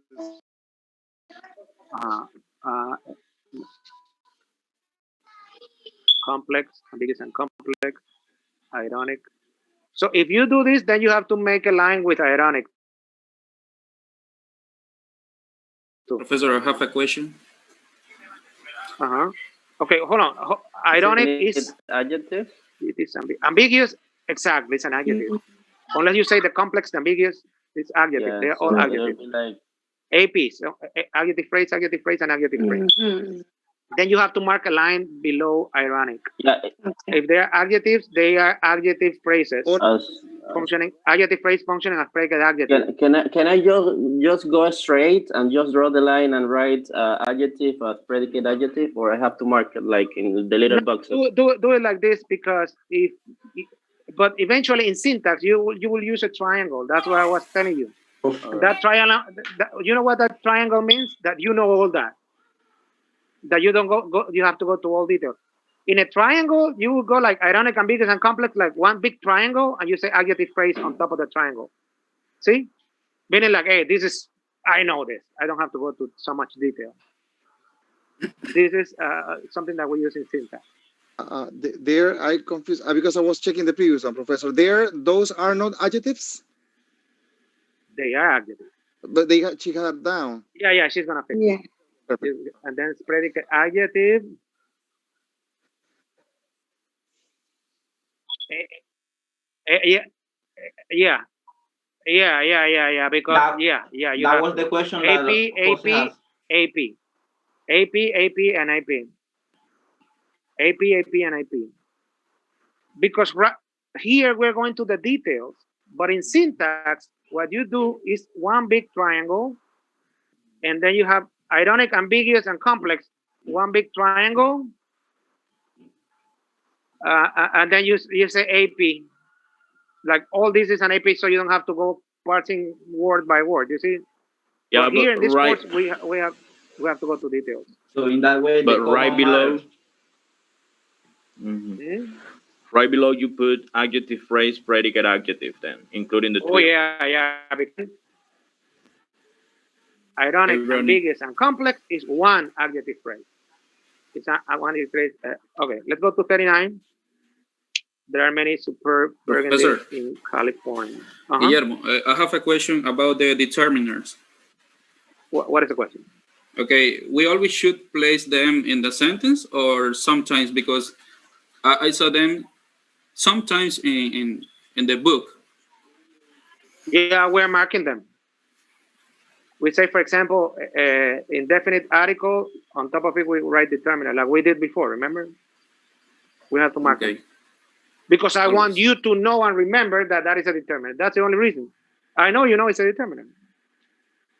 But here, this is grammar. This is grammatical analysis. This is not syntax. Remember, don't confuse this course with the next course. Here, I need you to know all those parts of speech. Got it? Okay, 39. In California, a birthplace. So how would we rearrange this sentence? Many superb burgundies are in California, right? California, so many superb burgundies is the logical subject. Very good. At the same time, very good. Now, this is correct. Very good. Okay, now let's go to the next. Why can't America afford good nursing care? So we rearrange the sentence. So we arrange it what way? America can't afford good nursing care because of this. There would come a clause, right? America subject, good nursing care, direct object, present, conditional, interrogative. Very good. And VP predicate. The only thing is like I would write VP predicate below the MVP because it looks like it's a continuum of things there. And this is good. Very good. Professor. And the why, it's Very just good. arbiter of reason, but above of the why, what do we put? Yeah. What is why? Interrogative proadverb? It's an interrogative proadverb. Okay. Yeah, stupid points. And you see, this is exactly what you need to know. Imagine you guys teaching this, or someone teaching you this, and many people don't know that is an interrogative proadverb. You think? That's what I'm saying. Like, and this is why you have to know it, because you are grammarians now. Okay, very good. Thank you very much. Thank you, Lydia. Let's go now to the next student. Can I show? Maida? Of course. Maida, but Melissa, she has points, right? I remember Maria. No, someone else would like to participate. Someone has not participated. But you have to be ready. If you're like, oh, someone like willing to participate, 45, I need another student. Mayra, participate because I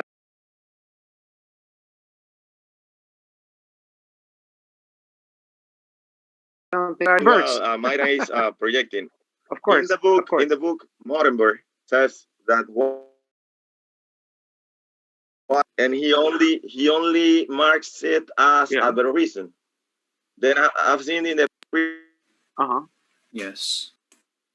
In the previous examples, I have seen that we are writing proadverb, interrogative proadverb, right?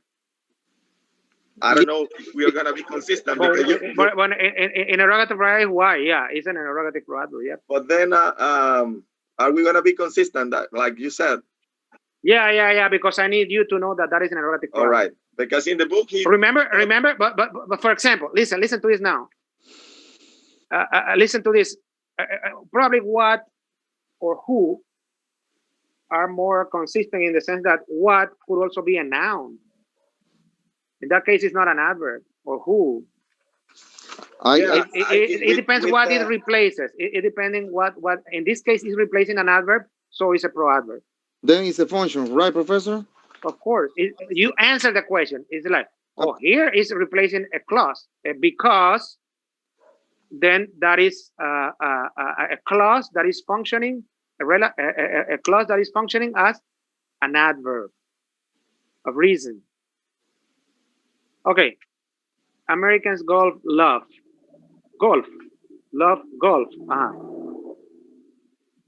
Very good. But it is a cruel. Okay. This is the example that I was telling you. Okay. It's a pronoun. Yeah. Let's see this. So, very good. So, inscrutable game. So, you have an adjective modifying. Let's say cruel in inscrutable game. So, cruel is what? Cruel. Another adjective, or is it an adverb? Very cruel. It's an adjective. It's an adjective. So if you have two adjectives, you see one adjective doesn't modify another adjective. All right? Only adverbs can modify adjectives. So if the way you have it, it looks like cruel is modifying inscrutable game. Get it? So the hierarchy should be at the same level. Cruel and inscrutable game are both in the same hierarchy. Okay. Exactly. So you delete that noun phrase, inscrutable game, that noun phrase you eliminate. I got the same mistake, Professor. You see? No, but these are the concepts that I want you to keep. Adjectives don't modify adjectives. You say, and rich, you see, beautiful doesn't modify intelligent. Those are two separate concepts. They complete the subject in this case. Get it?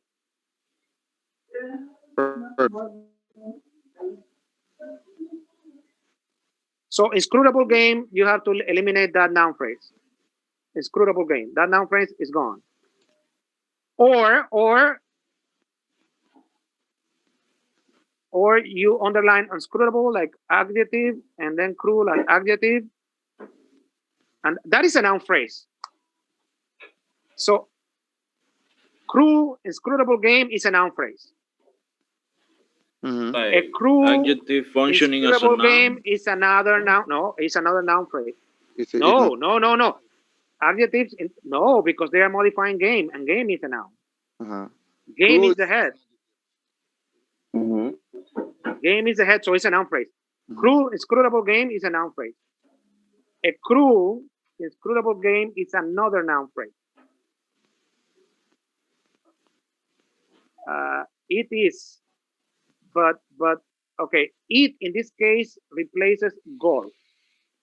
Of course. So it's not an expletive. It's a subject pronoun, right? Exactly. Personal pronoun. That was another question that I want to ask you, Professor, because I put it in the test like subject pronoun. And if we talk about, consistency, subject and personal pronoun isn't the same? Isn't the same? So for you, it's okay to see subject pronoun, right? Yeah. Perfect. But what I want you to more than that, Edwin, is I want you to understand that. You see, like you're able to discriminate. You see, with that, I'm a happy person. Okay. All right. If you can do that, I'm happy. Believe me, I'm a very happy professor, I guess you have to eliminate the grammar subject. Yes. Exactly. And the logical subject. Yes. I am lost, Professor. I don't know how did we finish with the cruel, inscrutable game. Is it a noun? No, phrase? yeah, because she didn't. You have to underline. You have to underline unscrutable as an adjective, and game underline cruel and underline unscrutable because that's an adjective phrase. But the thing is, like, as they are, and you mark adjective and adjective on top of it. Oh, hold on, don't do anything. I think this is fine because she is already saying that it's an adjective and an adjective on top of it. Mm-hmm. And they are both modifying. Yeah, because if you say AP, it's like redundant. Like you're saying the same thing down below, don't you think? But you know that it is a cruel game and it's an unscrewable game. Then cruel inscrutable game is just what? Let me stop sharing for a minute, Mayra, please. The thing is here is the hierarchy, Professor. That's what we are confused, I think. Yeah. Hold on. Let me see. Jesus, look at what I time. delete eraser here. Okay.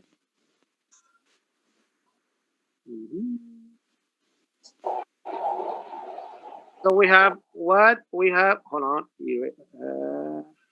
Now draw. No, what? Jesus Christ. No, I don't remember. Text. Text. No. Okay. Unscrutable what? The whole sentence? It is a cruel. No, the phrase. Okay. Cruel. Forget my spelling. Okay. No. Cruel. Game. It's all the way around. Cruel. Whatever. All right. No, now what should I do? Text, draw, line. Okay, here. Undo, Professor. Okay, so we have. We have cruel game. That's not what we have in the sentence, Professor. You got it wrong. Yeah, I see that, but now how do I get my pencil? I can't find my pencil. Stamp, text, eraser, format. I would like you to face that situation you have now on the test, Professor. That's what I meant that last class. But that's why you practice. I have not practiced it. On. Okay. Let me see. Draw. Now here. And while you're facing that situation, I say, okay, you are missing 5 minutes. Okay, you made your point. Hold on, let me close this. Okay. Now I need. Okay, I know what I'm gonna do. You see, plan B. What do you say about it? You always have to have a plan B. Always have a plan B. 6 minutes. And this is my plan B. You see? That was what? 37? Yeah. No. That is 42. 42. Okay, 42. No, big money franchises. No, this is not 41. 41. Yeah, 41. Yeah, sorry. Oh, yeah. Okay. Huh? Okay, so here, yeah, 41.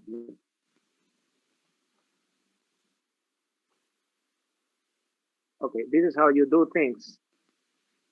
No. So here you have that game is a noun, right? So you say that. No. It's 42, Professor. We are kidding. It's 42. It's 41. It's 41. You say inscrutable game. 41. Inscrutable game is a noun phrase. I gotta mistake my sentence. You see? But cruel goes to the same level. You see? What is the reading? This is a cruel game, unscrutable game. Okay? And then here you have another noun phrase. Mm-hmm.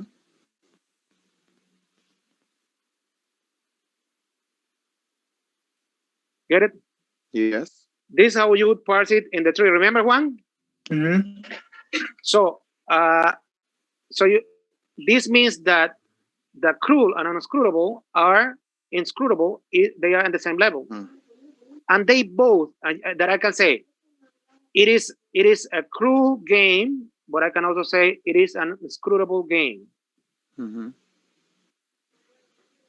Professor Dennis, a cruel, inscrutable game, noun phrase predicate. In this case, yeah. This big noun phrase here, and then you have is. This makes the VP. The VP phrase, right? And then eat makes what? The noun phrase. And then these two makes the sentence here. Got it? Got it? Then cruel is not an adjective phrase, becomes a noun phrase. Cruel. Cruel is an adjective phrase. Okay. But cruel game is a noun phrase. Inscrutable game is a noun phrase. A cruel, inscrutable game is a noun phrase. But if you do, for example, take pictures of this, because I'm going to erase this. Look, I miss my board. You see, Professor? Come on. Okay, so if I say this, for example, that inscrutable game is a noun phrase, and if I say this is what we call ambiguity, because it means that I'm saying that it's inscrutable game, but it's also a cruel, inscrutable game. Get it? That's why. This is another way to parse it, but this is ambiguous. In ambiguity, if we check ambiguity, then if that is what you mean, it means that cruel is not just cruel is not modifying game. Cruel is modifying inscrutable game. Get it? It's not. Got it. And it is not. Yes. The previous one is different. The previous one is that it's a cruel game and it's an inscrutable game. But this one is different. This one is that is cruel on inscrutable game. That cruel modifies inscrutable game. In this one, cruel doesn't modify game. In this one, cruel is not modifying game. Yeah. In this one, cruel is modifying inscrutable game. But you said that adjectives don't modify adjectives. No, because this adjective is modifying this noun phrase. The noun phrase game. This adjective cruel is modifying game. This noun phrase inscrutable game. The way you said. Got it. In the one before it was different. The one that you have the picture of, it's different, right? Because it was more like a triangle. It means that it's a cruel game and it's an inscrutable game. But this one has this. Why is this important? Professor. Yes. If we say, but it is cruel, the inscrutable game. But it is cruel and inscrutable. It's the same thing. The inscrutable game. If we add it. Where do you want to add it? Where? If we add the inscrutable game. But it is very good. Okay.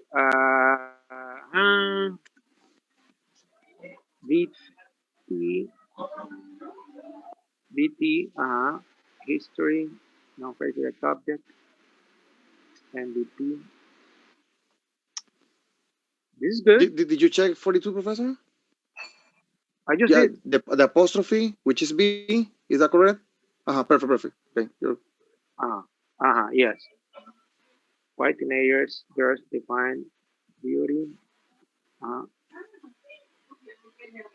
44. The next one is a long sentence, right? Mm-hmm. Okay. White teenagers, girls define beauty. In terms of physical attraction. Then of physical in terms of. Okay, now you have it like a pre-article. Very good. In terms of. Very good. Excellent. Beauty. Now get that of manner. How? The subject. This is good. Next. 45. The only thing, Professor, is that in terms of is also a preposition, right? Mm-hmm. So which one? Yes. Pre-article or preposition? It's preposition. What does she have?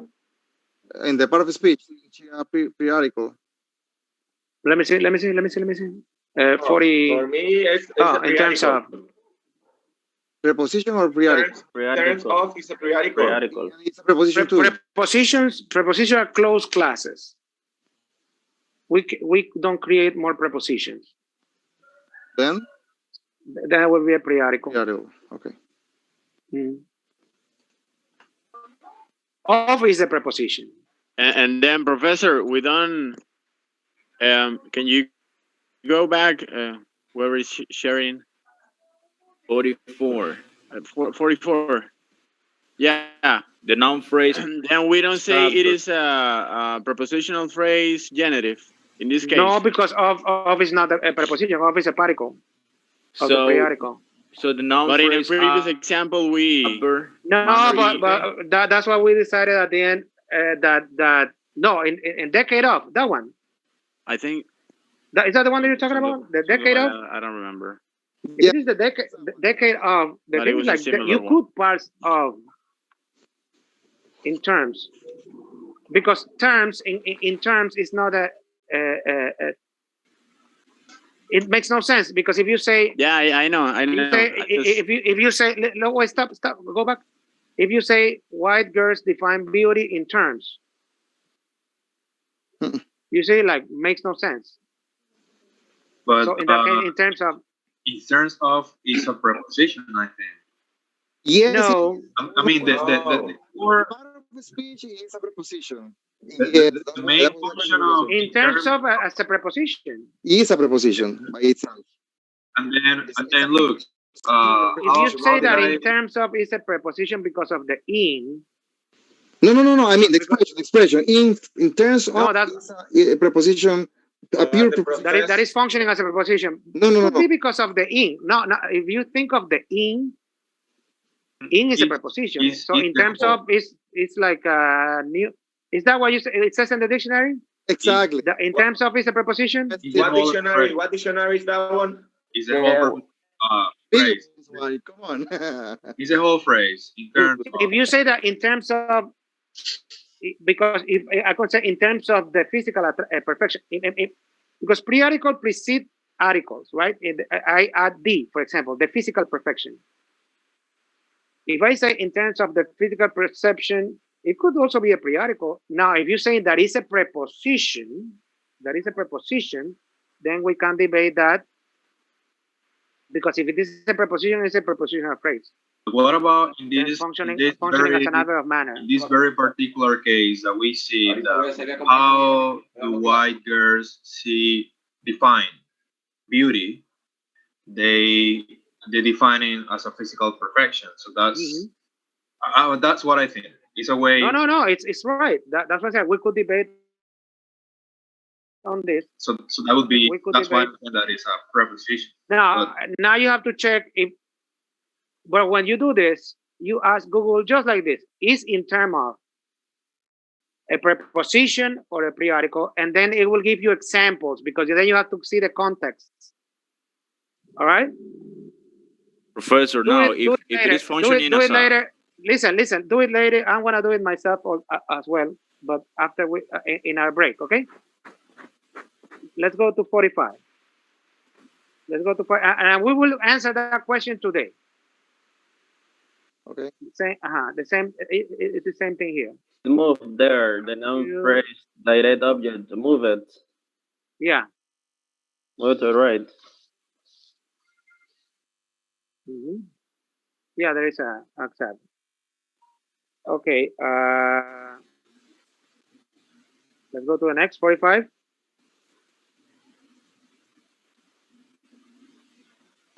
There are 4 outdoor concerts at the Riverfront Park with this something. This summer. This summer noun phrase, and that noun phrase is functioning as what? Adverb of time. Adverb of time. Riverfront Park. Noun phrase. The Riverfront Park. Noun phrase. Noun phrase. Prepositional phrase. Object of preposition. Yeah, but the object of preposition is the Riverfront Park.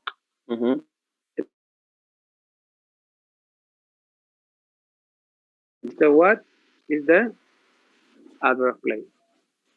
And then there are 4 other concerts. Other concerts are there. This is different. This is a different sentence. Then this summer is a noun phrase. Adverb of time. Adverb of time. Time. Sure. Where? Hold on. So there are 4 concerts. 4 concerts are there. No, but there are there is no. It's fine. It's a grammatical subject because there are is I. Logical subject. Yeah, fine. In that case, there is an expletive and not an adverb. Very good. Very good. Wait, in that case, she has wait, a little bit. She had the noun phrase as a logical subject, professor, and the 4 others concerts. Is that right? Is that the logical subject? Yeah. Okay, I missed that. Outdoor concerts are at the riverfront park. Okay. Pop spotted. Okay, this is a different sentence because here you have 2 sentences because you have 2 verbs. Exactly. I parsed 2 verbs in one you have sentence. 2 sentences there with the same noun phrase subject. Okay, then the hierarchy of the second verb, stop our car, has to go. You have 2 verb phrase predicates. Yeah, but then I'm talking about the hierarchy. He has the hierarchy with the direct object. The subject, stop. What our car and stop. What you have to delete is that line and, or you're attaching and to the second sentence. So delete that space. Delete that space below and down below. No, down below and. Yeah. Leave it to the right there. So and then mark stopped as a different sentence. You see, like a space. Give space because. No, that was okay. The line behind and you need to make a space. It's not a continuum line. So that line was fine. Check what is the no. Oh, okay. If you do that, you can do that. Yeah. You made it. Now and is out. Very good. Professor, again, is the hierarchy? No, impossible. No, it's not. No, that line. Then you have to delete that line. Go down. Yeah. You have to draw the line straight to the end. Yeah. Oh, how I miss markers, right? I'm bored. we have 2 verb phrasing here and only 1 subject. Exactly, 2 verb phrases, and the 2 verb phrases will have to go to the same hierarchy. She got stopped like a noun, and it's not a noun; it's a verb. That's she's confused, I guess. Exactly.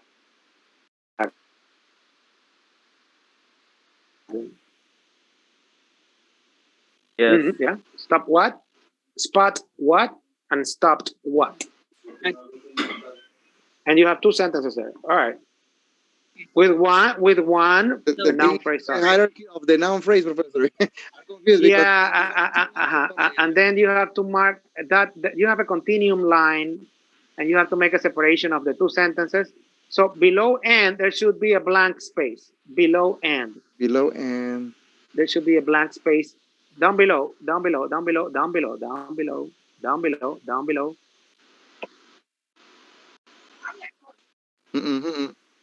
No, the verb predicate, that one. So meaning that you have 2 verb predicates. No, down below and right below and. Put yourself below and one, below and. Oh, there you go. There you are. Now we're good. And then make another line.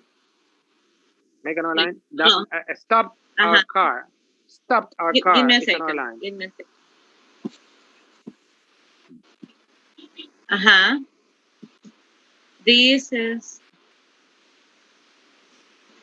This line is stopped our car. And has no line.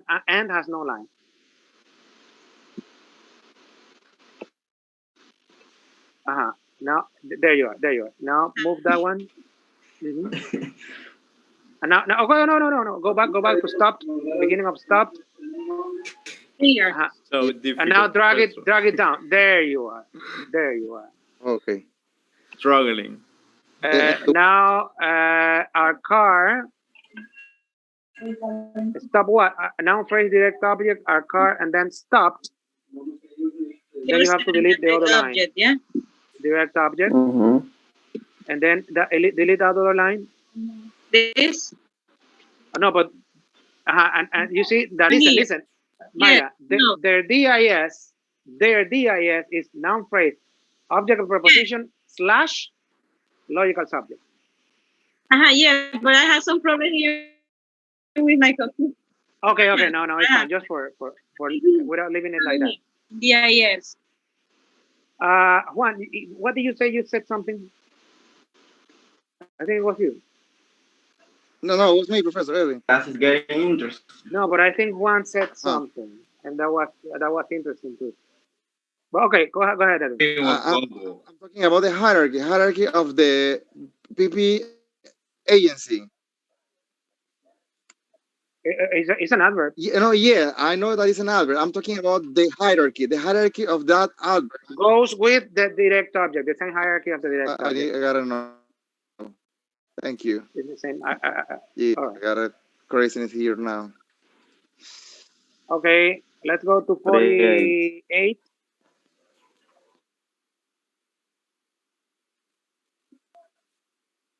VT. VT. 47. 48. What do you have? What do you have in 47? But there has to be a VT. It has to be a VT because only VT can be changed to passive.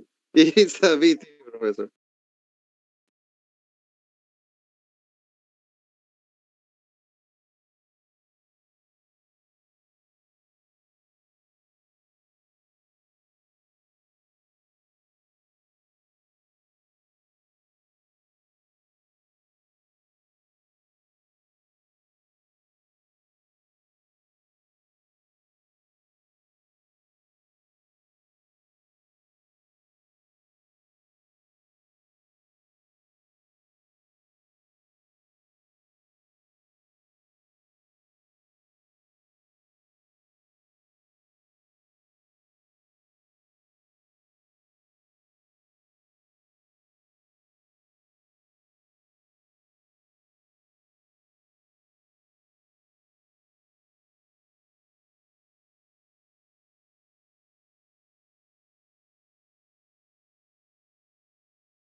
Other time.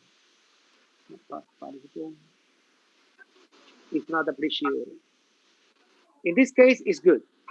But there is another reading. Yes. I have that it is VT because it is in the. It could be passive. No, but this is good. 49, like Mayra has it, is good. Now, there is another reading. Professor. Because of the in, the prepositional phrase. Yeah, but it can be also Professor. Yeah, it is passive voice. You have to rearrange it, and then you'll have a VT. Hold on. Heard what Morenberg says about. Hold on. This is ambiguous because I can say his poetry is not appreciated. In that case, appreciated is what? An adjective. Adjective. An adjective. It's an adjective. It's not the verb. The verb is be. And what about the not? You say it was not. It was not what? What about the No, not is a particle. Not is a particle of the auxiliary. It makes constituency with the auxiliary. It's a negation. So that is an adjective. Was not appreciated. Now, if there is another reading in which appreciated is the verb and the agent is gone, you see, by his fellow man. Get it? No, no. But It could be what about passive. then if I say I didn't appreciate the wall with But that's what I'm saying. It's ambiguous. It's ambiguous because you could say Walt Whitman's poetry was not appreciated by his fellow men in his day. and then you continue the sentence, and I ask you, hey, did you appreciate the Wallman poetry that It's day? like Picasso. I Picasso won. was not He didn't. appreciated in his day by his fellow men, but today he is really appreciated. You see? So there is ambiguity. But there, you saying, Professor, that not becomes a what? I know it's a negation, right? It's a negative song. Yeah, because not makes constituency with the verb. Was not. Not doesn't make constituency with the auxiliary verb. Not doesn't make constituency with appreciated. It makes constituency with the auxiliary.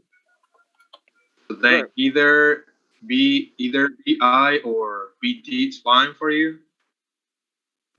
No. In this specific case, it's a linking verb. Jesus. It's be. Because is the verb. Is the verb. If appreciated is an adjective, be is the verb. Now, if you're saying that it's passive, she said passive. The thing is that she's mixing both. In this case, it's not passive. In this case, it's not passive. Yeah, in this case, appreciated is going to be an adjective, like a predicate adjective, right? Passive. It's just passive. It's going to be then the. But if you could make it passive if you add the agent. So you have two readings and both are fine. Get it? All right, that's what I asked. Like BT or B or BL or whatever it is, still okay, right? Yeah, because listen, Jose, if I say no, this is wrong, I said, Professor Miller, why is it wrong? Then I have to analyze it. Do you think? All right. So you have a point. I cannot ignore your point. Yeah. What I need to do is try not to get ambiguous sentence. Okay. Cool. Or if there is ambiguous, I will have to say. Let's say that I give you 4 sentences, and one is ambiguous. Say like I want the 2 readings. I will tell you this is ambiguous. You need to tell me both. I could do that. Jesus, imagine how much time we're going to spend. Okay, nonetheless, leaves of drafting. Don't give idea to the professor, guys. No, Professor, you have to be consistent. You said that you are not giving us ambiguous. Hey, I give you easy test. Didn't I give you an easy test? No, you don't complain. You complain. No, not that easy. Poor of your wives and husbands. Oh, come on. And girlfriends, and this is good. Fresh and vibrant. Yeah, today. This is good. That is a BL? Yeah? Yeah, that's a BL. Little is fresh and vibrant, yes. Okay, let's go now to last 150. She got a mistake there with the N. The N is a conjunction, should be separated. Dr. Seuss won't paint with this. What I would do, Mayra, I would underline catchy. I would underline. Look at this. This is ambiguous too. This is ambiguous too, because I could say that. Listen, underline catchy. If you underline catchy rhymes there. Oh, catchy rhymes. Yes. Okay. Catchy rhymes. Okay. That changes a little bit things. Yes. Okay. Catchy rhymes. So we have catchy rhymes and screwball. Okay, here's the ambiguity. Yeah, it's still ambiguity. Is sweetly modifying screwball drawings, or is it also modifying catchy rhymes? You see? Get it? There is ambiguity. Because if you say that catchy rhymes is one noun phrase, and then you say that screwball drawings is a noun phrase, and then you say that sweetly screwball drawings is another noun phrase, and then you say that the drawings is the only thing that is sweetly. But if you say that catchy is also sweetly, then you have catchy rhymes as a noun phrase, screwball drawings as a noun phrase, And then sweetly screwball drawings and catchy rhymes as the ultimate noun phrase. Get it? Yes. But there are two readings. There are two. You can only say that the only sweet is the screwballs. Yeah, but ask the question. Oh, whoa. Hold on. Stop. Yeah, the only sweeting because sweetly can modify screwball drawings and catchy rhymes. So sweet, you could say that same with sweetly screwball drawings and sweetly catchy rhymes. But you could also say that he just with sweetly screwball drawings and also with catchy rhymes. And the catchy rhymes were not sweet. Get it? Those are the two readings. Yo, my question is, I asked myself, Dr. Seuss could have won fame without catchy rhymes, only with screwball drawings. That's Sweet, the thing. but the point is the sweetly. That is okay. I'm talking about how sweetly is sweetly only modifying drawings, screwball drawings, catchy rhymes, or sweetly is modifying screwball drawings and also is modifying sweetly catchy rhymes. Get it? Yeah. That is the ambiguity there. That adverb could be modifying just the drawings, but also could be modifying the drawings and the catchy rhymes. Okay, so it depends on how Mayra says it. Okay, Mayra, set underline catchy rhymes, and now underline screwball drawings.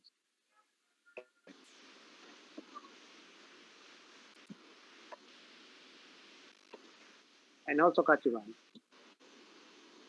Okay, now Mayra can also make a new nest, a new box, saying that screwball drawings and catchy rhymes two noun phrases. Is a noun phrase. Get it? Yeah. Screwball drawings, Mayra. Screwball drawings and catchy rhymes, a noun phrase, one noun phrase. And what about the hierarchy? They should be at the same hold level. On, because this one is interesting. No, not sweetly. Screwball drawings. Screwball drawings and catchy rhymes.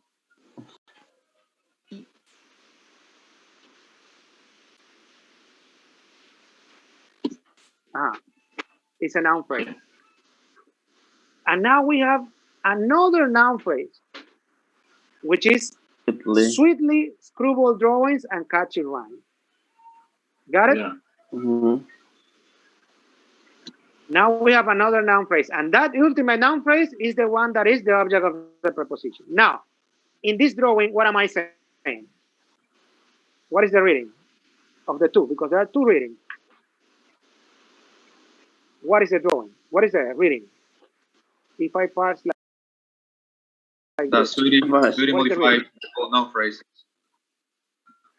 Exactly, that sweetly modifies drawings and also modifies the rhymes. So that I'm saying that there were sweetly drawings and sweetly rhymes. Get it? However, there is another way to do it, in which she would say catchy rhymes is a noun phrase, screwball drawings another noun phrase, and then you have sweetly screwball drawings as another noun phrase. So you have two noun phrases.